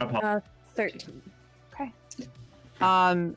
Lori and Agaya, you have made it over the bend, and you're watching as Nick, and you can see the headlights are illuminating them as they ride over the bend after you, and you have all skidded to basically a halt and crouched down in the woods behind some trees. You've hidden your bikes with you, using sort of the leaves and everything as some cover, and you quickly get Nick and Dayton to do the same, and you hear an officer call out, "Anyone out here?" And you can see the flashlight kind of sweeping the area. I feel like Lori has to like cover her mouth from shouting at him something horrible like Ductus deferens. I think Dayton would automatically cover her mouth, knowing what's about to happen. She very quietly mumbles, Ductus deferens. Trespassing is a misdemeanor, you know. Ductus deferens. At the when they say that, Nick just like puts his hands up And he'll go to start walking towards. Oh no! Lori's grabbing the back of his shirt and yanking him back. When she does it, he goes, "Oh!" Just a little. Hello? Here. Don't you shut up! Shut up! Shut up! I can't let my parents find this. Shut up! Shut up! I will break your PSP. Talk to the parents. All right, well, if you're out there, go on home now. And you see the flashlight kind of turn off. And you hear the cop go, fucking kids. As he gets back into his car, you hear the slam of the car door and the roar of the engine as he turns the car back on. And the car begins to circle around. It does like a little U-ey down the path and pulls out the way that it came. You can hear the crunch of tires sort of echo in the distance as it disappears into the night. Why would you do that? What's wrong with you? What's wrong with you? That was the police. The police are gonna come. Are you guys dumb? What do you? You play GTA all the time. Yeah, that's a video game, dude. That was an actual cop. That You're was the one who taught me what San Andreas was. that is a video game, you guys. This is real fucking life. Okay? And I guess can't what? just You start a get new caught. character, okay? So you're a bitch, is what you're saying. No. I do Well, I don't not. know. I cannot afford to miss raid night tomorrow, okay? And if my parents had to pick me up from juvie, and they might take my computer away. You're suddenly aware that Nick does not know how the judicial system works. That's not surprising. I've been Listen. trying to tutor him for months. Listen, at worst we would get a ticket. Okay, at worst, and then I'm pretty sure we go straight to jail. No, do you know how much worse it would That's be not- if your parents picked you up from the station from a cop? No, at worst they would call our parents to come pick us up here. That would be fucking annoying. You guys know nothing. You know nothing. I don't think Anyway. you know. Anyway, we're here. We've made it. The cop's gone. We continue on, you ding dong. You just said we made it. We can go home now then. No, no, no! It's not the terms of my conditions. Or the conditions of my Well, terms. I brought an item to barter those conditions. What's the item? He'll throw the doll at Agea. Like, he'll pretend to be getting something out of it and just... She is going to like grab it because she doesn't know what it is, look at it, drop it, and just like, you cry. touched it! You touched it! Okay. I don't Why would you do that? Why would you do that? Deal is off. He's just giggling. Deal is I'm gonna off, break Nick. your PSP. You Somebody gotta give me thump him on the back of the head. You guys realize now how dark it is in the woods, and you're about 20 feet in the woods right now. And you can hear creatures skittering about, a rush of wings above as a nightbird flies from one tree to the next. A stick breaks nearby. That's probably a bear. We should probably get out of the woods. Yeah. We can leave Nick here. No, no. Just like, you touched the doll. I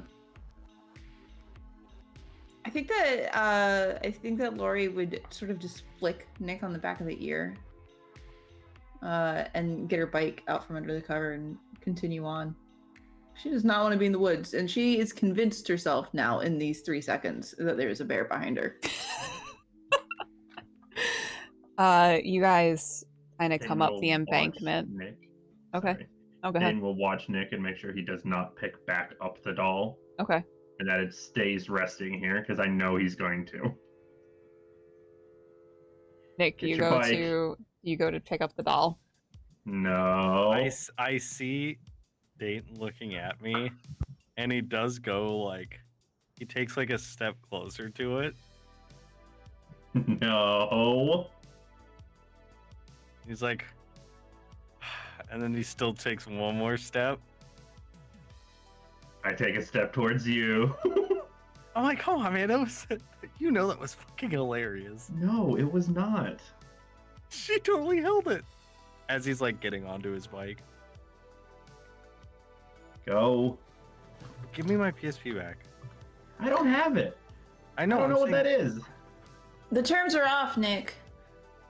You know what? Fine. Space Pirate with the gun actually just told me he thinks you're stinky and he wants to break up. Well, you know what? You can't break up out of a marriage.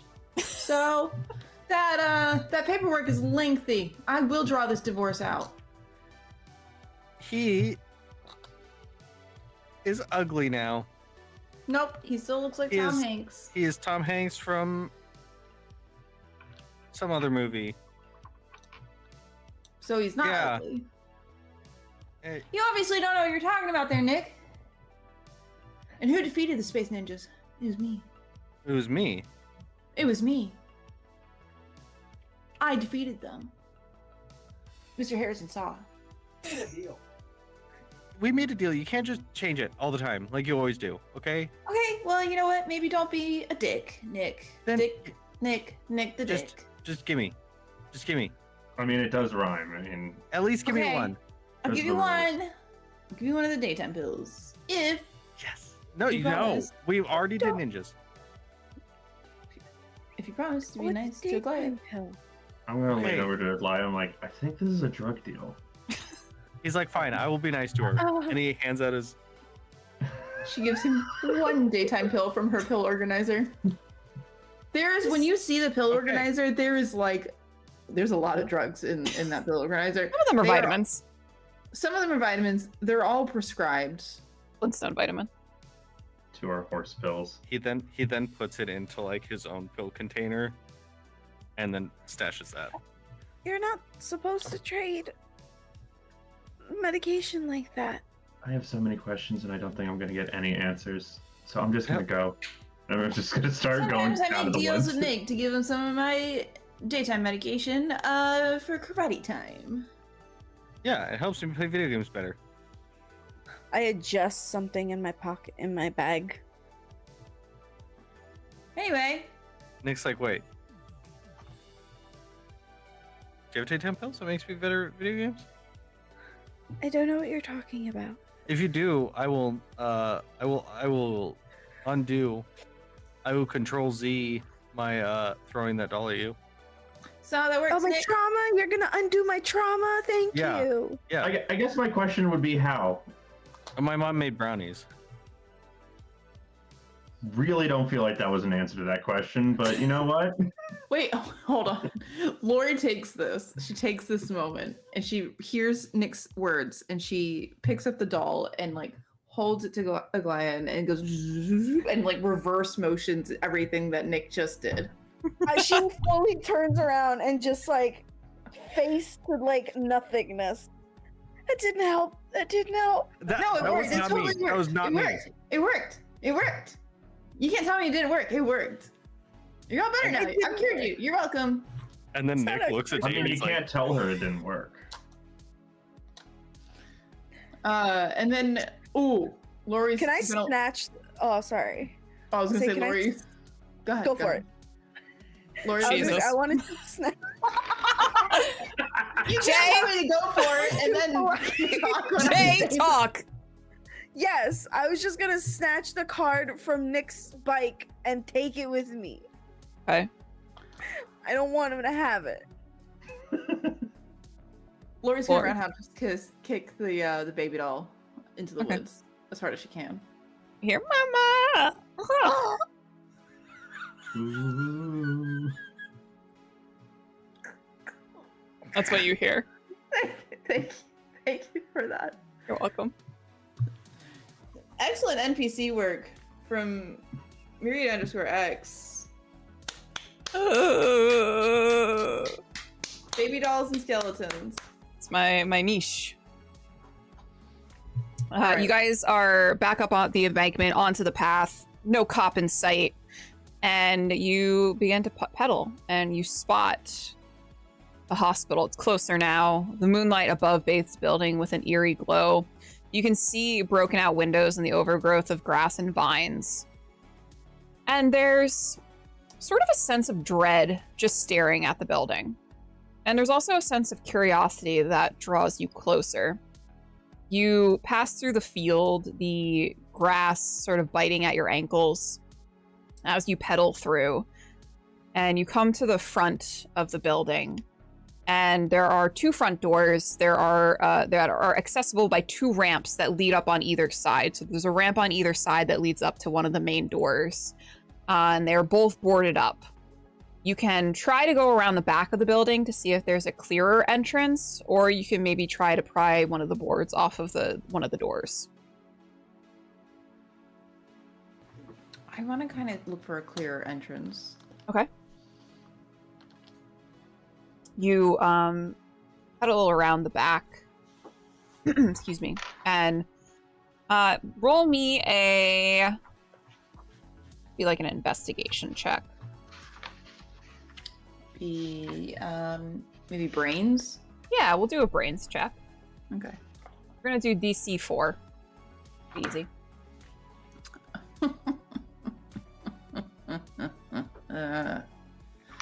How do I use my adversity tokens? Remind me. You can use an adversity token to add 1.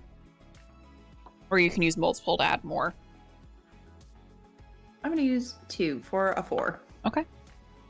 You take your flashlight and you hop off your bike, walking your bike with one hand, holding the flashlight in the other.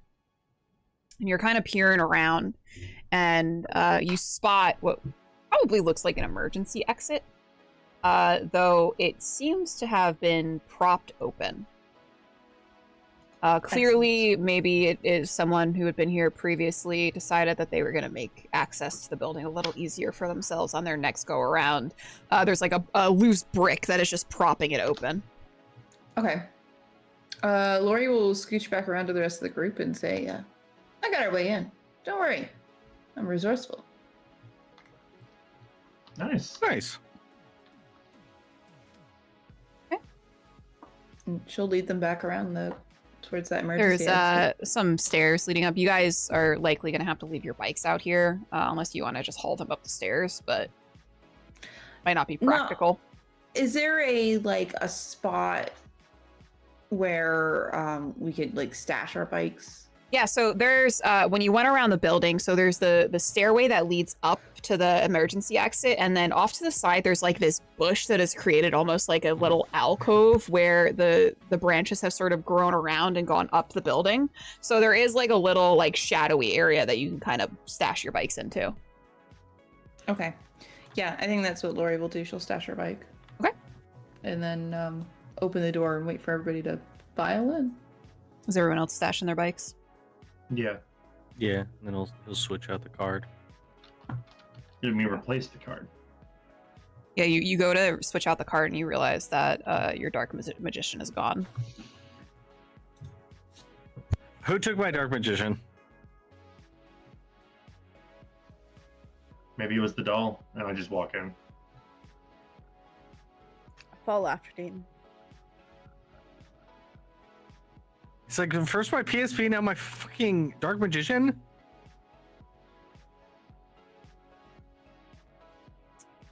Maybe it's back home.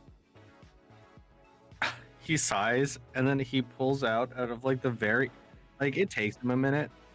At the very bottom of his backpack, he pulls out a Nintendo DS.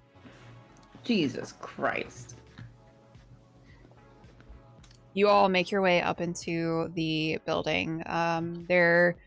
The emergency exit is sort of there's a little offshoot hallway.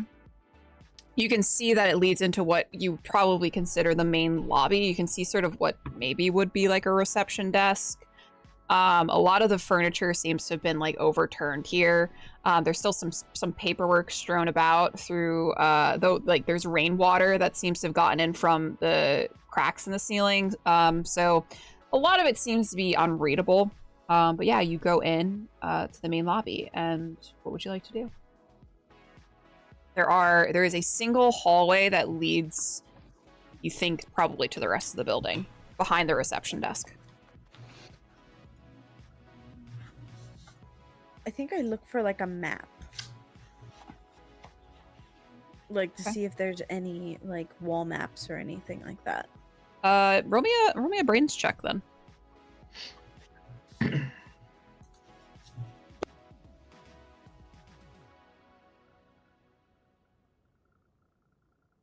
DC 4. That's a. Okay, I was gonna say that's a 6. You actually spot, you're kind of looking around, and you see one of those wall guides where it says like floor 1, floor 2, floor 3. So main floor, floor 1, you'll note that there are several offices listed for several different doctors. Floor 2 seems to be procedure rooms. So you note that there is like dentistry, gynecology, surgery listed. And then floor 3, it has just patient rooms.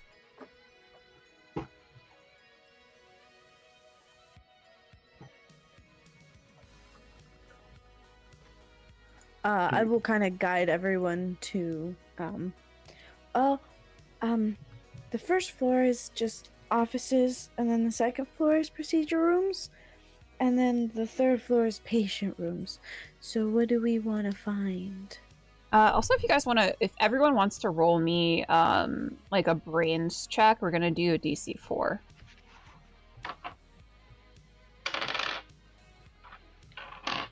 That's a 3. 10. And what was that, Lori? I exploded. Roll again. So that's a 6 total. 6, 10. What did you get, Aglaya? 9. So, Lori, Aglaya, and Nick, you guys actually recall Jeremy, who is one of the older, he's a junior, and he normally sits on the opposite side of your lunch table during lunch with his friends.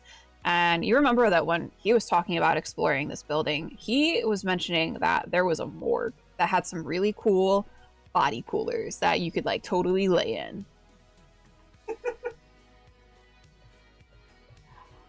And you're anticipating that Hear might me be in out. the basement. Hear me out. What if we start bottom top, and then make our way back down top to bottom? Yeah, top, bottom to top, top to bottom. Sure. Okay, but I want a stick. On What a kind of stick. stick? Just like a whacking stick or a stabbing stick. Just in case like floors are loose or something. I can stab at the ground. Fair enough. I'll Fair give her enough. the metal pole that I had. Dayton hands you the metal bed leg. Okay. As we're going, I just want to stab the ground to make sure we're not stepping on loose ground. Nick will be like, well, now you have the pole, and can I have my PSP back? I'll give you the DS I'm holding.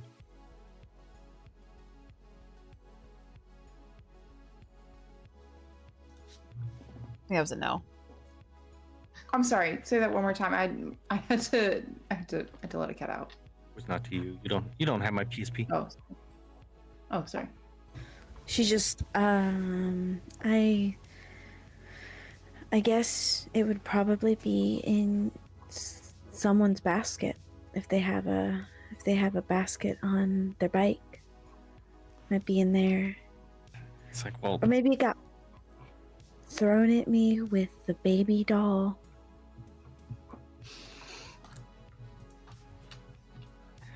it's like, fine, let's she's like, let's get this over with then. And he puts the DS away because it's been dead the whole time. He doesn't charge the thing ever.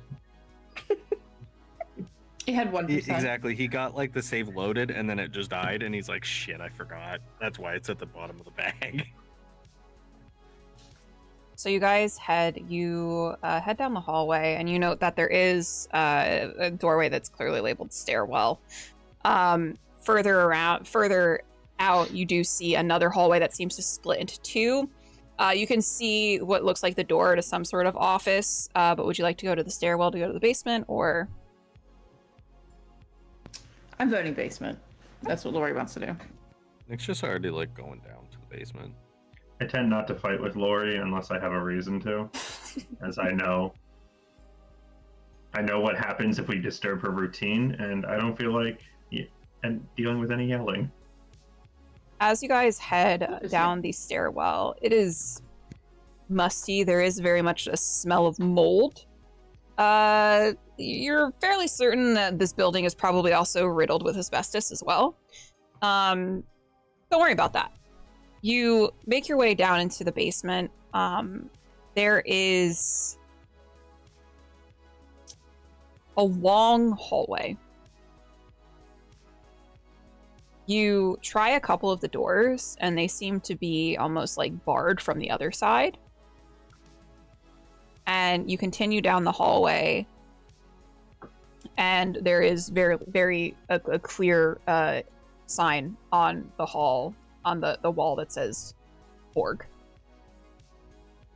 And this door is actually completely missing. If you kind of peek into the room, you'll note that it's propped up on the wall. Someone clearly had to completely take the door off in order to access this room. Do you go in? I want to shine my flashlight in first. I'm like kind of sticking my head in like Scooby-Doo style. Okay. You, as you're kind of shining your flashlight in, you do like a little sweep with your flashlight. Mm-hmm. I'm not going to have you roll for this. As you do a sweep of your flashlight, you note that this is sort of a square room. When you sweep across the middle, you see a shadow of a figure standing there. I go back. Nothing's there.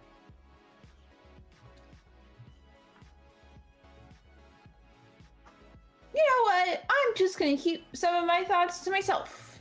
Some of those thoughts don't need to come outside of the mouth hole. Did you see anything? I'm keeping those thoughts to myself, and I'm gonna let you go in first. Okay. I'm gonna go in first, I guess. Dayton, you go in, you sweep your flashlight around as well. You're not really seeing too much. You definitely see, one of the entire walls, the wall to the left, is filled with those body coolers. So from head to toe, like it's body cooler, body cooler, body cooler from floor to ceiling. There's a couple of metal gurneys kind of strewn about. One is tipped over on its side. You do see an entire cabinet. A lot of the drawers seem to have been pulled out. There are a lot of surgical tools. You see a couple of other jars and other sort of jugs of what you can only assume are embalming chemicals. There is a drain, is another thing that you notice. There's a drain on the floor, one of those like gridded drains, and it is stained with something dark that seems to have been on, stained to the floor for quite some time. What you guys like to look for? I think out of curiosity, I would go over to the embalming fluids and take a sniff. Oh yeah, it's pungent. All right, I'm gonna make Nick smell it. Be like, take a whiff. What does it smell like to you? Like it gets up in the middle of the sinuses. It's so strange. He goes to take it, just a huge fucking whiff. Nick, I want you to roll me a grit check with a DC 7. This man can't lose more brain cells. Come on.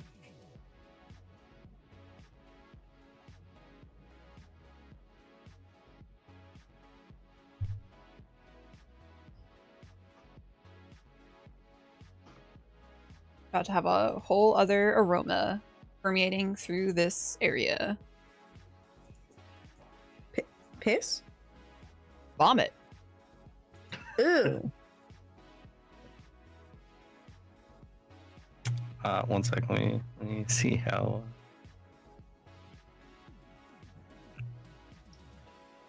looking at his adversity tokens. You know, use that to burn. Maybe.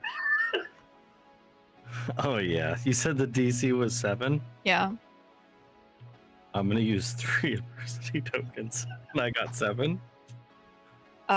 Nick, you take a smell of this, and it like permeates straight into your fucking sinus cavity, straight down the back of your throat, and you feel the first heave as your dinner tries to make its way up. The pizza that Lori had brought, it tries to fight its way back up your esophagus, and you sort of steel yourself off, and you swallow back down, and there's that sort of acidy taste in the back of your throat now, and you kind of draw away from Dayton. That was not a great smell, smelled really bad, and now it seems to just be stuck in your nostrils. He will look Dayton dead in the eyes, like eyes watering, and he's like, "I'd rather smell that than the pizza place on 2nd again." Oh, for sure, for sure. And then I will, just to stunt on him, stare at him as I take another whiff. Roll me a grit What check. do you mean, like Okay. on the 3rd Wednesday of every month? That is a 16. Oh, you steely. Just no reaction. Light work, no reaction. He would have maintained eye contact, but he whips his head around to Lauren. He's like, "What?" I know about your secret pizza club. And then he looks back at Dayton. And he's like, "Is nothing sacred? It's on your calendar, idiot. Why are you looking at my calendar? Why you put it on your calendar? I put secret stuff on my calendar that not everybody's supposed to look at." Secret I what? like looking to, I Don't like worry to keep about up it. with what you're It's doing. not worth it. They have a secret pizza club. I don't know what they do at the secret pizza club. All I know is that it's a secret. It's a pizza club. It's on the 3rd Wednesday of every month. You look at my secret stuff. You hear No, a you don't. large creak above you, as though furniture is being dragged against the floor above you. It is loud, and it sends a chill down your back as fear gathers in your throat. I think instinctively she kind of positions herself behind Nick, like in a genuine moment of fear. I'm gonna hand the stick back. I can't Okay. use it. And then it's quiet. You don't hear anything else. No footsteps. It's probably a breeze. Do you think that a breeze would be moving what I can only assume is a giant filing cabinet that's filled with secret patient files? Is it weird Have you that I not hope heard of like a tornado? That moves a lot of stuff, and that's technically just like a lot of. You guys know freezes. that you guys don't get tornadoes in this area. And inside of a building specifically. Yeah, I mean, but yeah, I'm just saying that little gusts of wind can actually move quite a bit, technically. What's the weather like today? There was some rain last night, but today it's high of 55. Right now it's a little chillier, so it's probably about 47. Cloudy. A nice kind of fall day. What about any breezes? There was. You noted a light breeze that was sort of rustling the wind, the treetops, but not anything that you think would have caused furniture to move. Okay, listen, it's probably somebody like up there, like scrapping. They're probably scrapping, you know? People Or scrap. they're fighting space ninja pirates. Maybe they could be. They could be fighting. Maybe we could What go if help they're them. trying Maybe to not. steal Tom Hanks from you? I suppose we just need to make the decision as to whether or not we're going to investigate or ignore that noise. Well, the plan is to go bottom to top, top to bottom. That's been established. I don't know. if we can be I'm pretty brave. Yink. if we can be quiet and make sure it's not someone dangerous, then I suppose we could keep going. Surely it's not any anybody dangerous. Surely. It could just surely it not. could just be it could be cats running around and hitting things. Yeah. Okay, yeah, let's go check it out, I guess. You guys want to head back upstairs? Yep. Sure. You make your way back down the hallway. Who's the last out of the room? It's probably Lori. Lori, as you're leaving the room, you hear a scratching noise coming from the body coolers.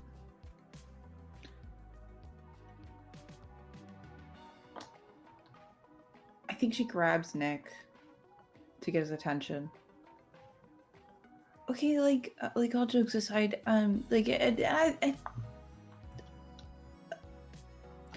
you wouldn't think less of me if I was a little bit scared, would you? No. Okay, I just want to make sure because I'm fairly certain I just heard something in one of these coolers. So are you still doing bottom, top to bottom, or are you wanting to deviate and go investigate that? I don't want to know what's in there. So then bottom to top to bottom. Yeah. Okay. Yeah, Well, let's keep moving. But me Okay, being yeah, so for kind sure. of generous. Fuck off. Keep moving.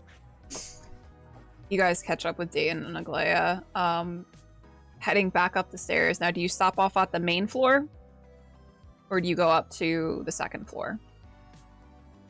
We heard the screeching or the pushing of furniture on the technically the first floor, right? Or, yeah, the main floor, yeah. First floor. Yeah. Ground floor. Okay. I think Lori does want to figure out what was moving furniture around. It's sneaky. Okay, you guys are all of you sneaking?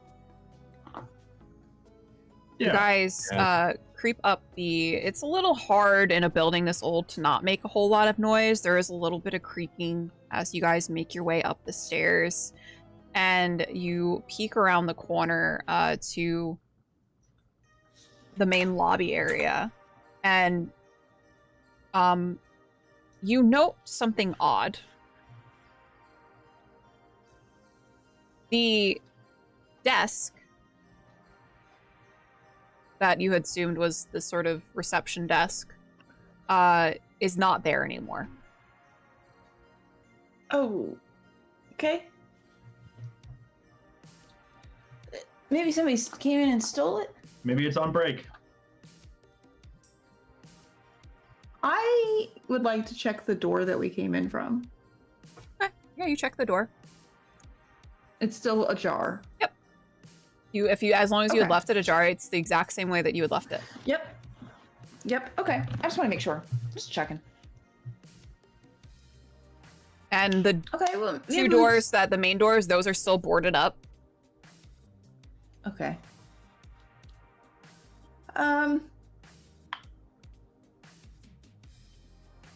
Maybe somebody came in behind us. Maybe that cop. Maybe. Just looking Could for a be. desk. Furniture's expensive. It was a nice There's a desk. thing people do to like restore furniture that's still got like good bones, my dad says. Yeah, sure. Maybe.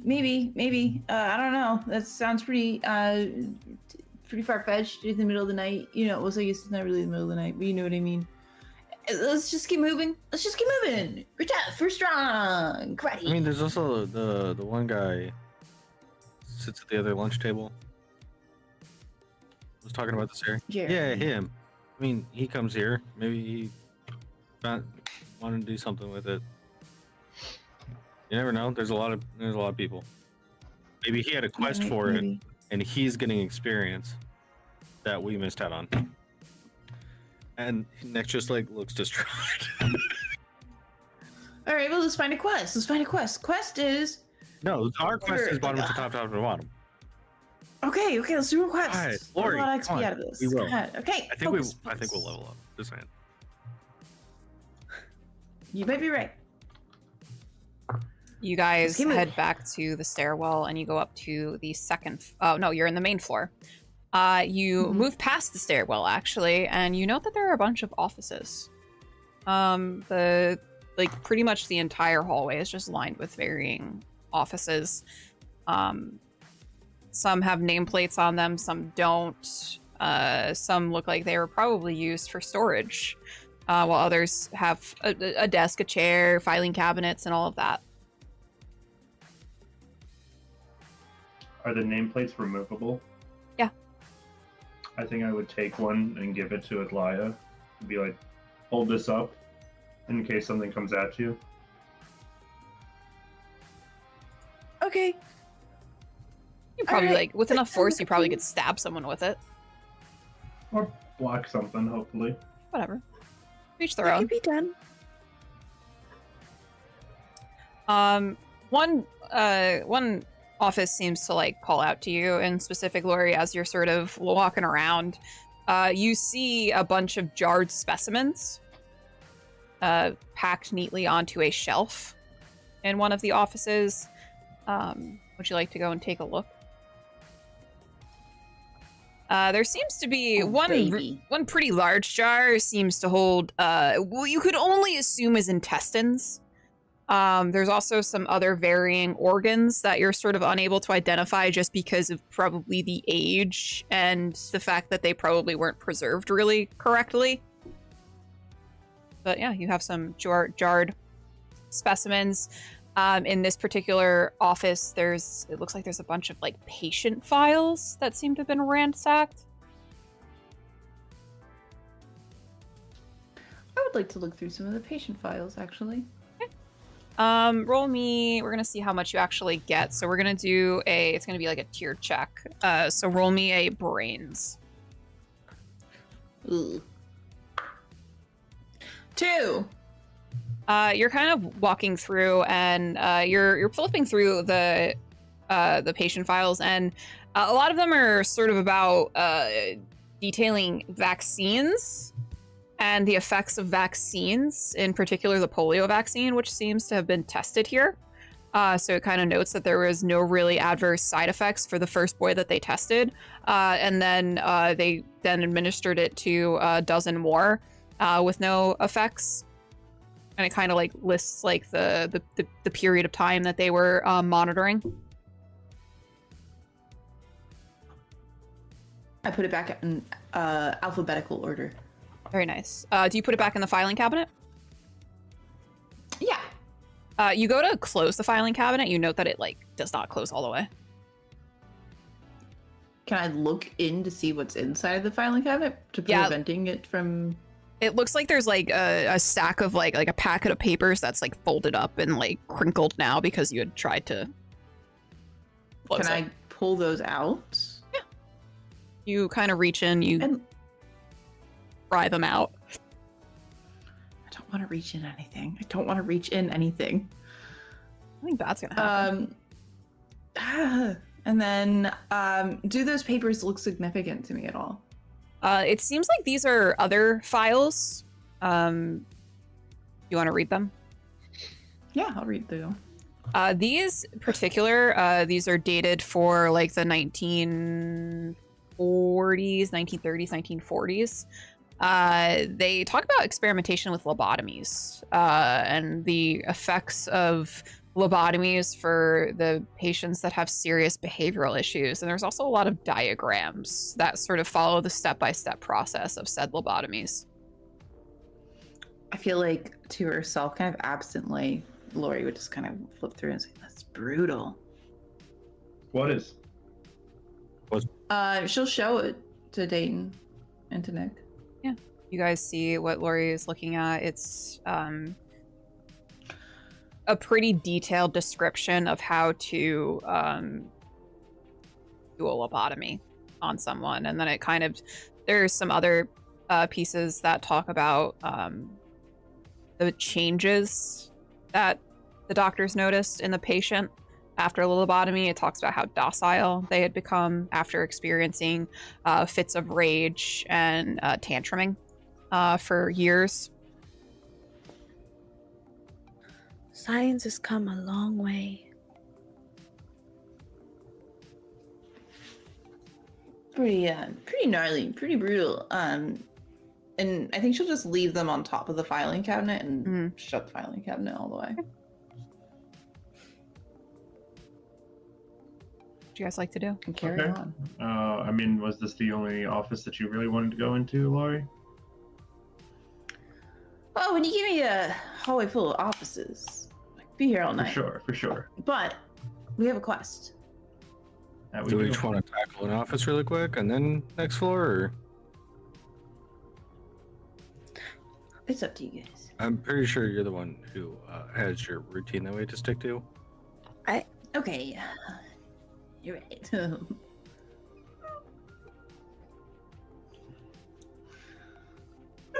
Okay, what were you gonna say? I'm sorry. No, that's exactly what happens. Lori starts talking. She's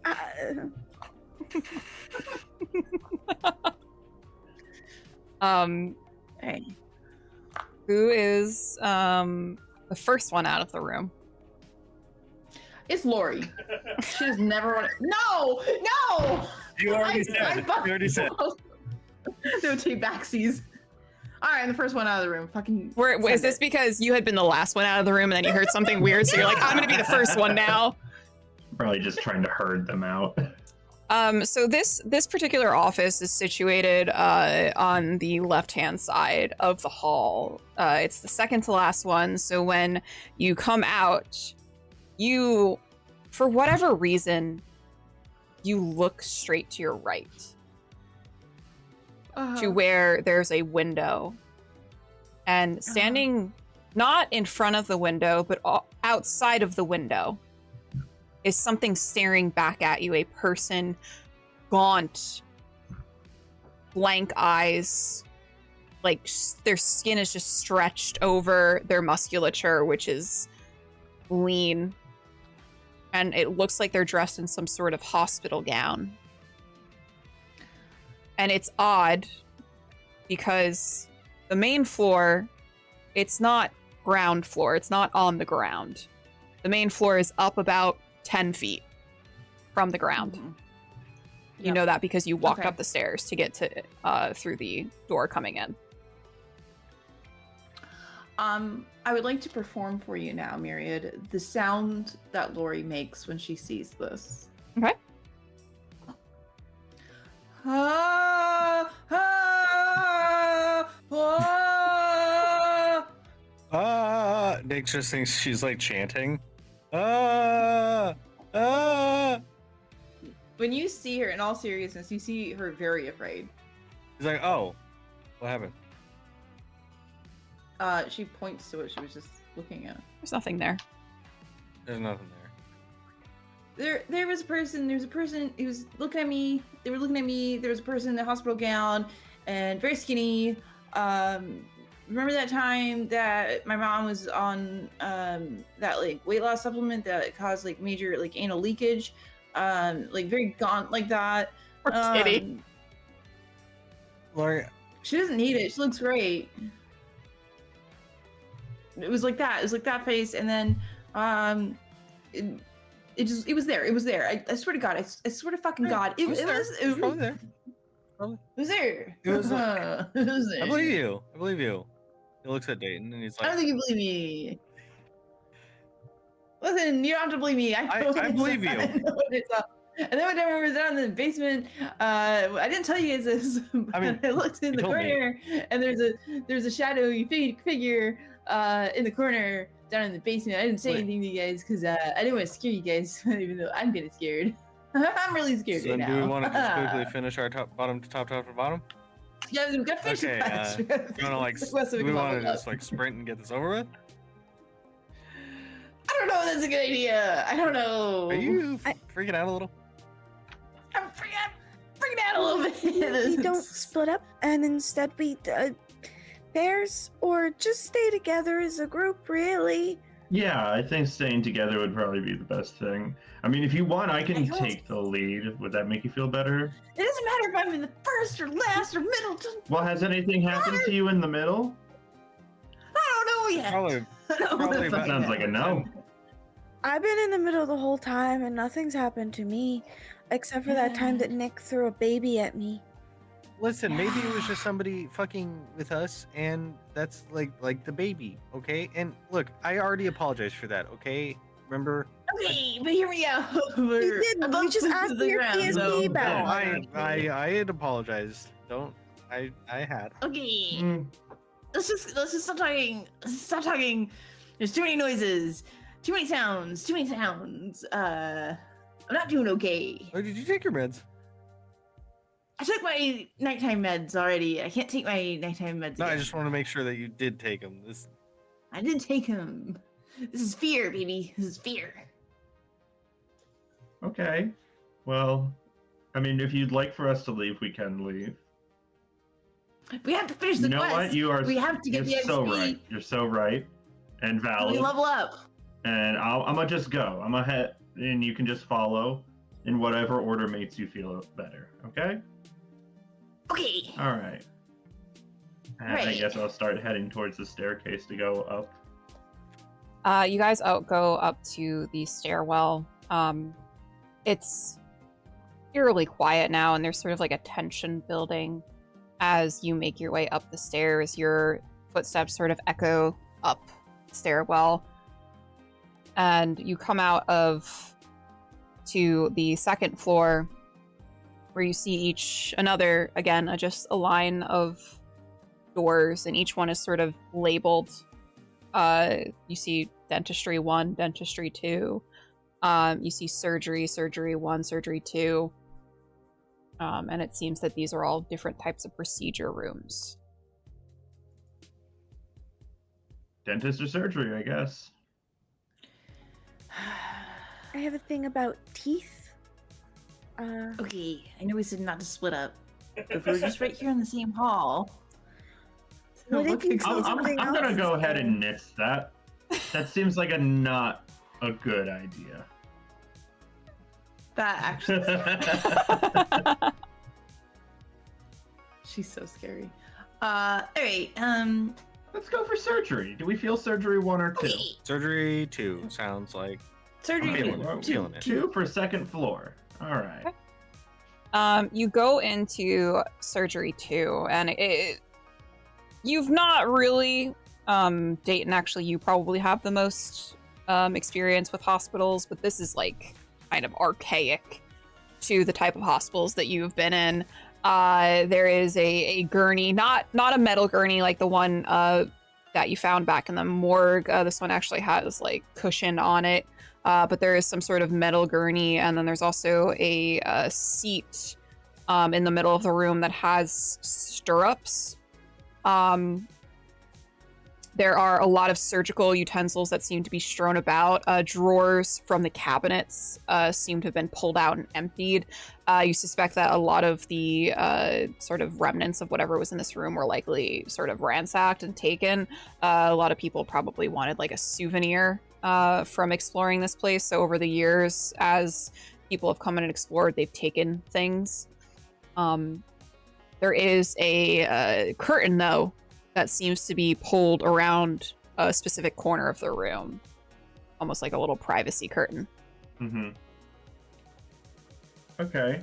I guess I'd wait for everyone to shuffle in and be like, all right, well, something seems to happen every time one of us is left to do our own devices. So I guess I'll go first. And I'll just walk over and check out the curtain, see if there's anything, move it around. You look around the curtain, it looks like there's just a chair sitting there. Okay. And I'll just pull the curtain all the way so that it's no longer cordoning it off. Anything else you like to do? Is there anything else we want to do? Or are we... Is there any like x-rays or something that was left of like the last thing they did in here?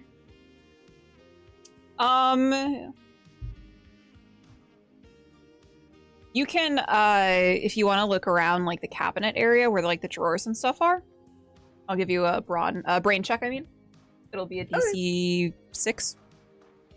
Brain check, not the Yeah. ones they did here. Not lobotomies. Ow. 7. 7. Okay. It's a baby. So you you're kind of looking around, and there is a little bit of paperwork, and you note that there's a file open, and it talks about one of the patients. It lists them as female, having an abdominal abnormality.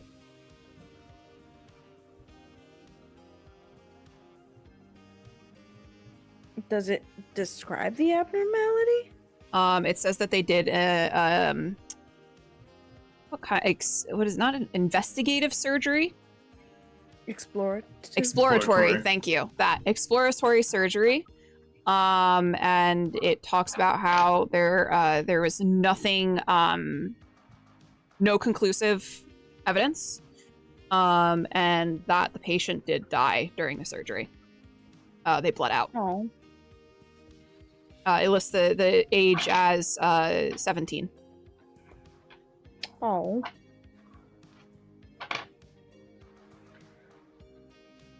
I'm just. Oh, that's sad. I just put it back. Anything good? Just sad. Apparently, a lady died here. Well, I guess a girl.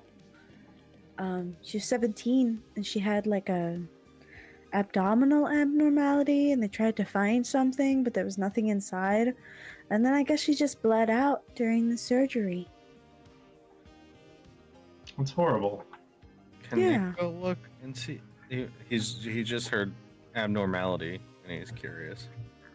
You want to go look at the file? Yeah. I mean, you read a little bit further into the file, and it talks about how the girl had been complaining of abdominal pain, like persistent abdominal pain. They had done X-rays and other physical exams, performed blood work and everything, and they all came back "quote unquote" normal. So the only thing left was to do the exploratory surgery, where they didn't find the source of the pain, and the patient ended up having some sort of rupture during and caused them to bleed out on the table.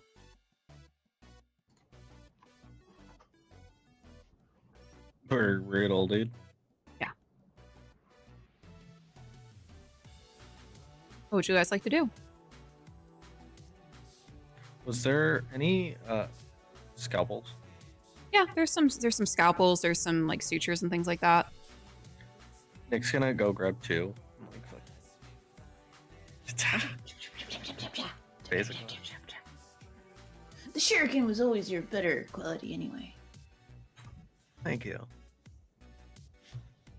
All right, I guess What? we're good. So this is bottom to top, right?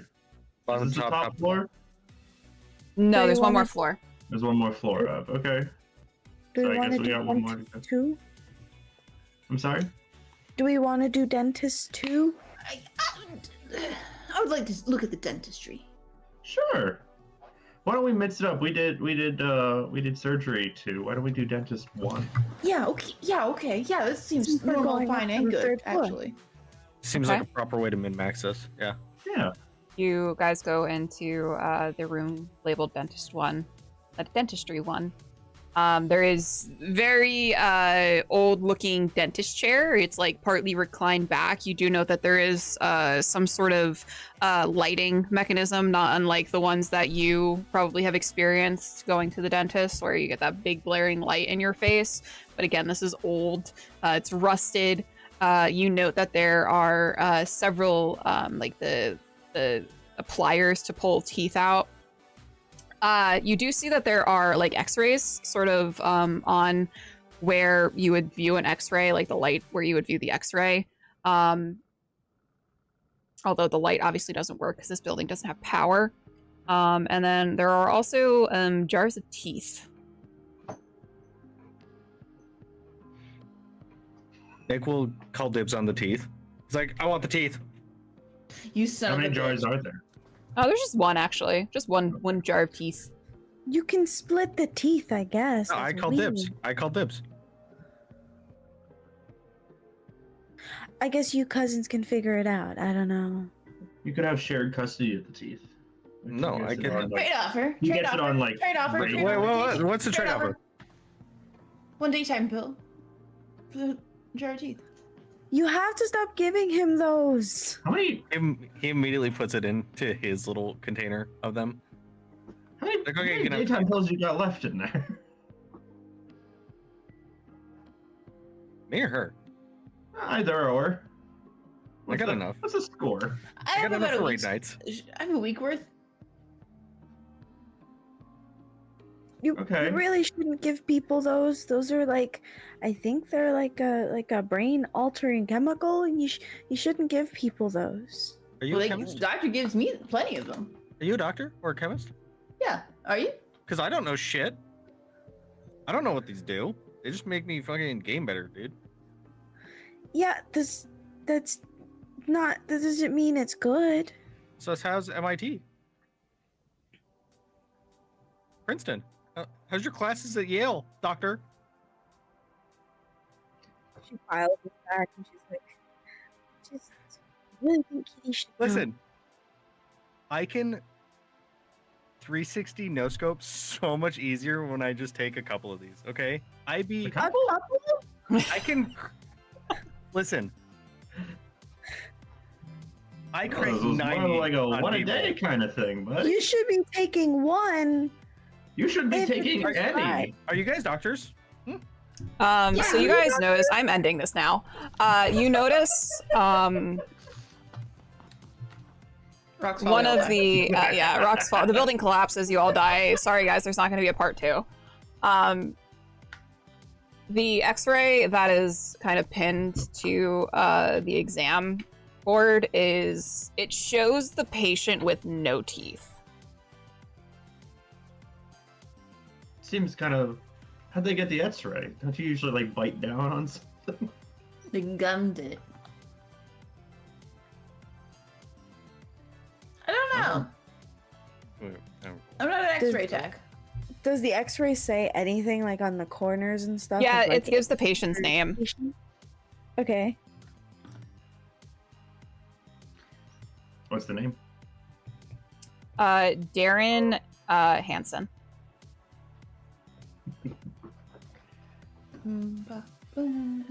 Okay.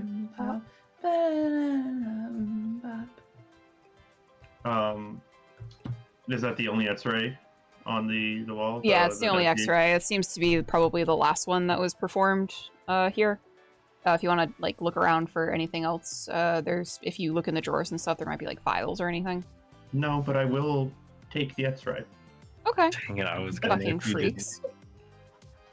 This is the only thing I've taken of worth, other than a bed We're leg. just taking stuff. I believe Nick referred to it as loot. Loot. It's Yes, loot. loot. Adds to our XP. Wait, does it go into the loot table? Can we roll for it, or you just? No, I took it. Okay. I just want to know how you're going to explain the jar of teeth if you were scared of being caught in the hospital. I have a picture. That's all I'm taking. My mom has learned a long time ago. Don't go in my room. There's usually ants in there.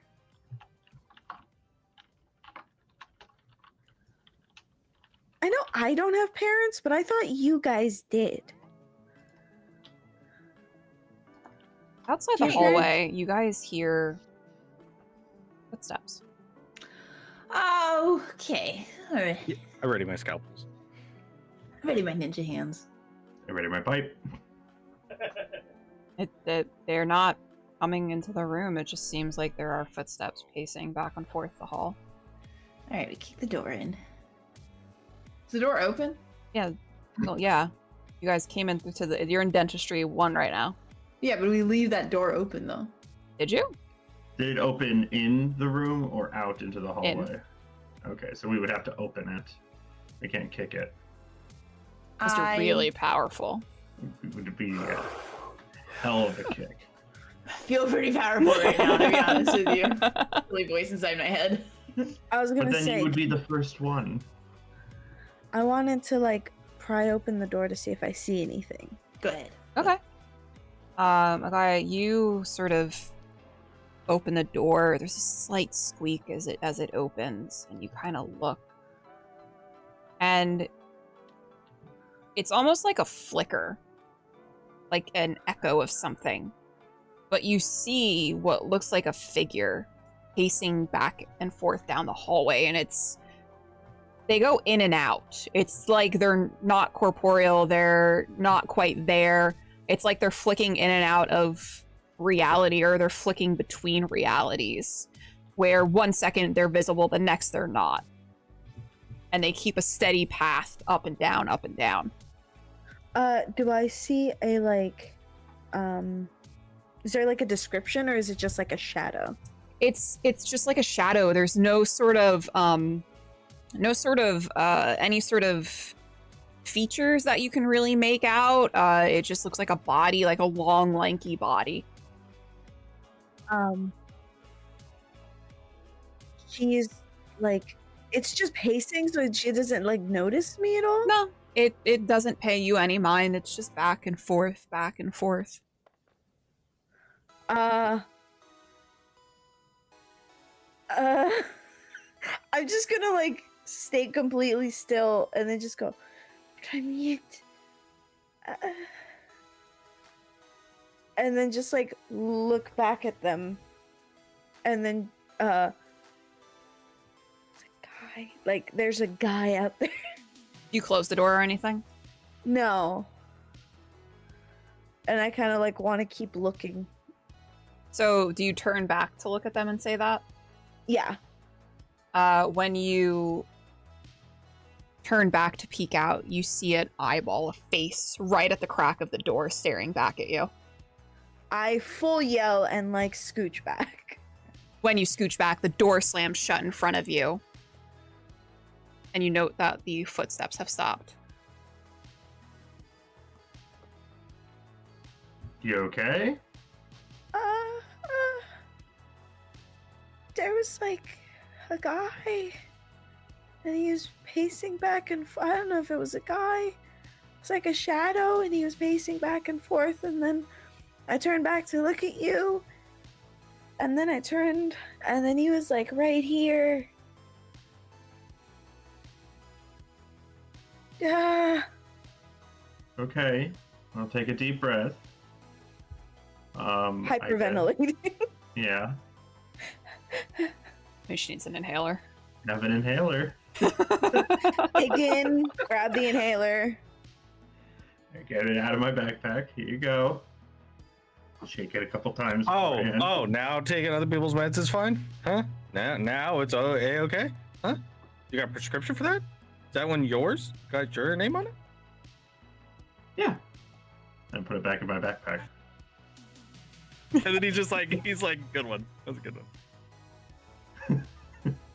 What would you guys And- like to do? I guess I'll look through the door. Nothing out What- there. Oh man, I just want to kick that door in. Go ahead, kick the door I in, hear her Lori. say that, and I back up. I close the door, and I'm like, Yeah, you know I what? kick Go the door for it. in. It's Come your on. moment. You want it's- brawn or fight? It's gonna be Braun, and it's gonna be a DC 16. Can I help her? No. Or like using I'd her have to ability? explode the die to get this. Where's my D10?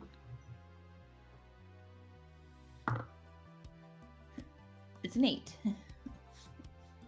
You go and full force kick the door with the heel of your boot, and it sends a sharp shooting pain that starts in your ankle and goes all the way up to your knee. As the door does not move an inch. Tears well up in her eyes, and she looks back at Nick like, that was not a good idea. Dude, it looked so cool though. I know like it didn't work, but it looked super cool.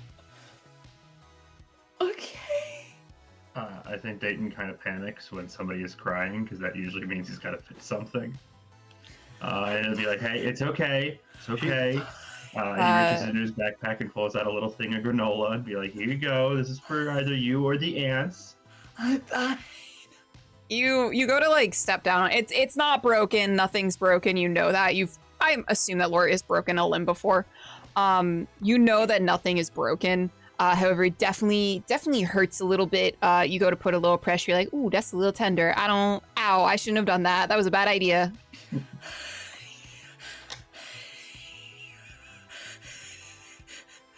This is her crying. I'm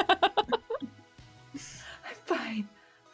I'm fine. And she like wipes the tears away. I'm okay. She pushes the granola away. I'm okay. Alright.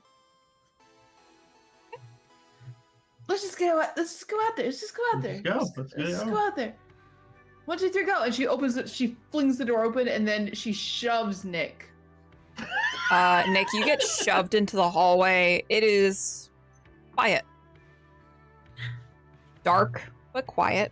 You can hear the sort of wind rushing against the building outside, especially since you guys are now 2 floors up. It's sort of rushing in through the broken windows on the 2nd floor, and it's kind of creating a little bit of a whistle as it does, but nothing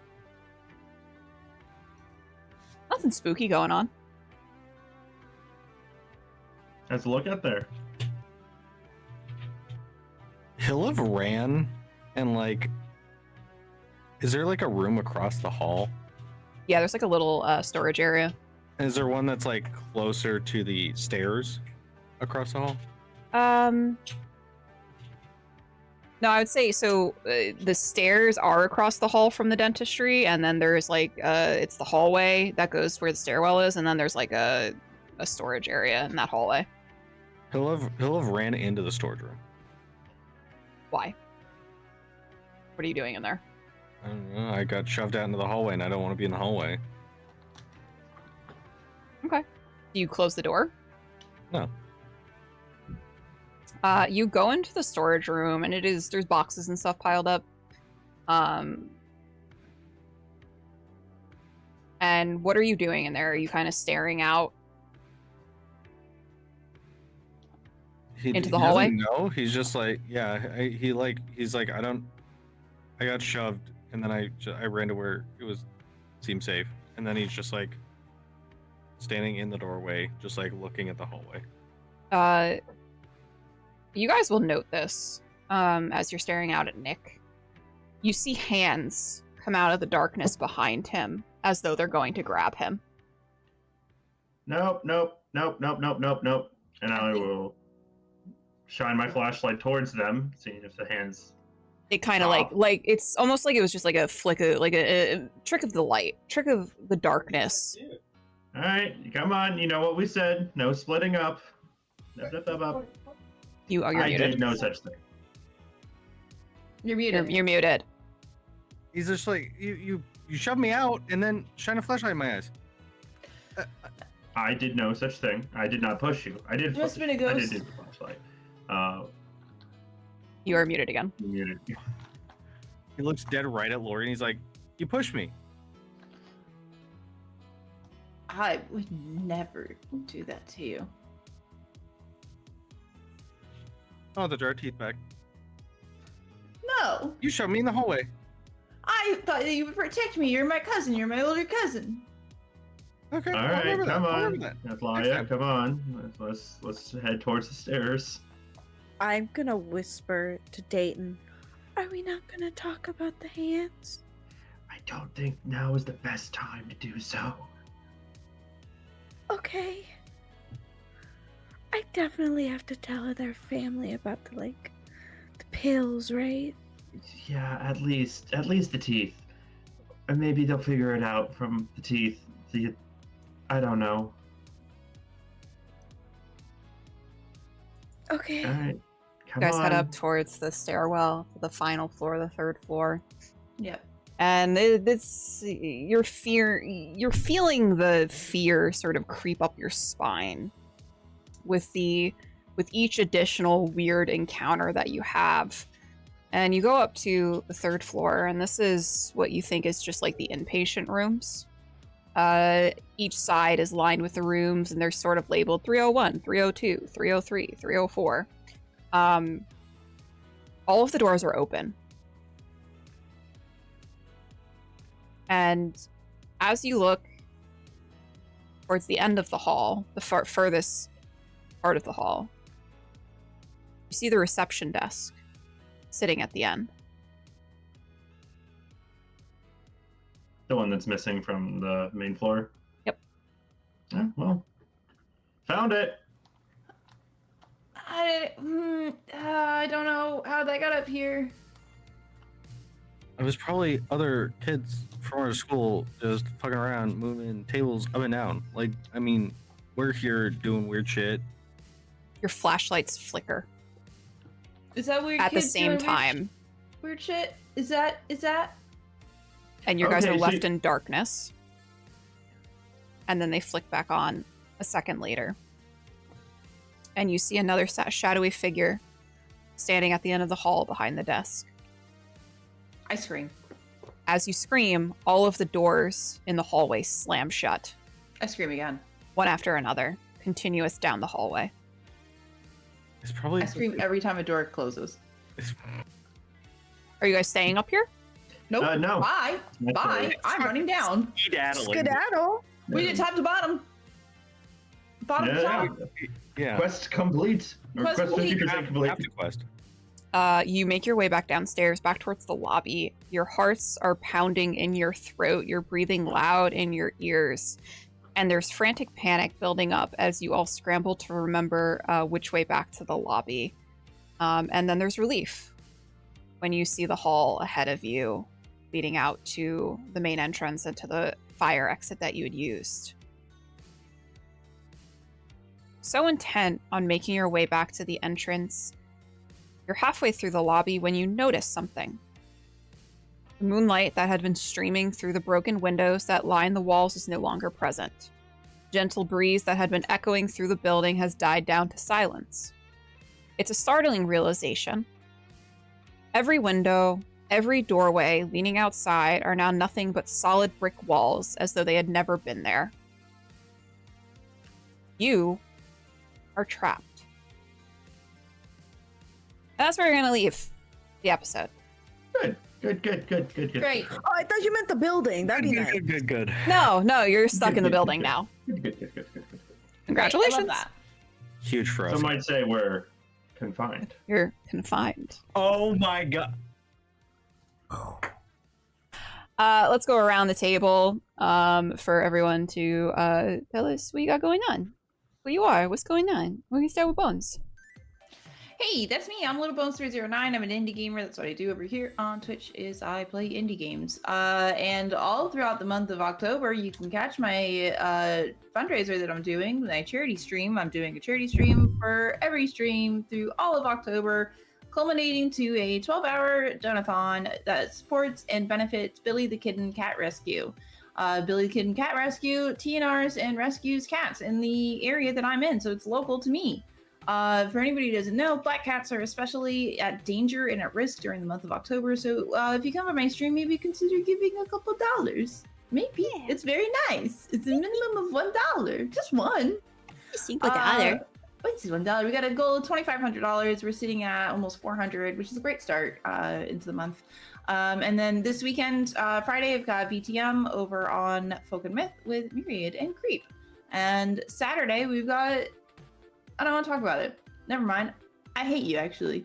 And also, Bones After Dark this Saturday. I don't know what I'm doing, but Bones After Dark is my sexy stream where we play horror games. It's very apropos for the month of October.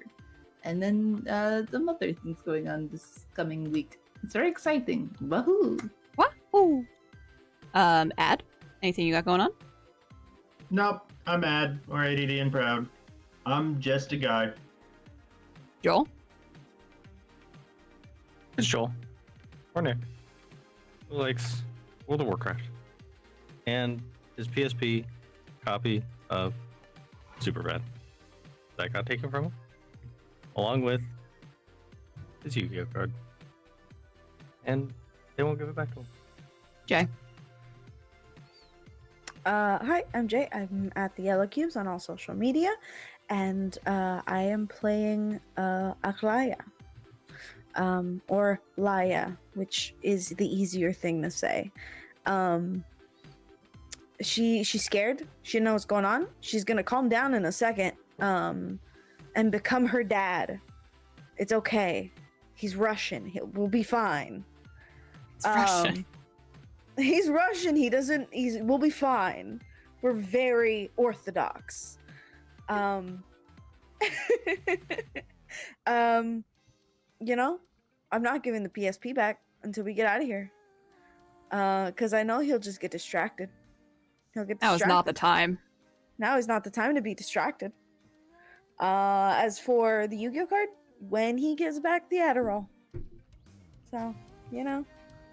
It's daytime pills. Daytime We pills. weren't gonna name it. It's daytime. Daytime pills. And who knows what the nighttime pills are? Hi guys, I'm Myriad. This is my channel. We do a myriad of things on this channel, including art, variety, gaming, as well as TTRPG content. Oatmeal says hello. I had to wrangle him. He's being precocious. We will be over on Folk and Myth tomorrow for VTM, like Bone says. And then the finale of All We've Lost is Saturday, 11 a.m. Pacific. That is my D&D 5e homebrew campaign that we've been playing for the last year. It is coming to a end. Some people may be sad. Some people may cry. Probably me. I'm gonna cry. And then, yeah, that's the rest of this week. Thanks for hanging out with us, guys. We will be back on October 24th, 5:30 p.m. Pacific for the final part, and we will see if everyone dies in here. Who knows? Maybe everyone just dies. Maybe I kill everyone. Maybe this is my therapy. You know, killing all of my player characters, not my players. Well, I'm running a fundraiser for cats. For the cats, man. We're not cats. Fucking I know. bitch. We're gonna go raid over into Creep. So stick around for the raid. And thanks for hanging out, guys. Yeah, in Minecraft. I'm gonna kill my players in Minecraft. In Minecraft. All right, everyone say goodbye. Goodbye. Goodbye. Toodaloo. Bye.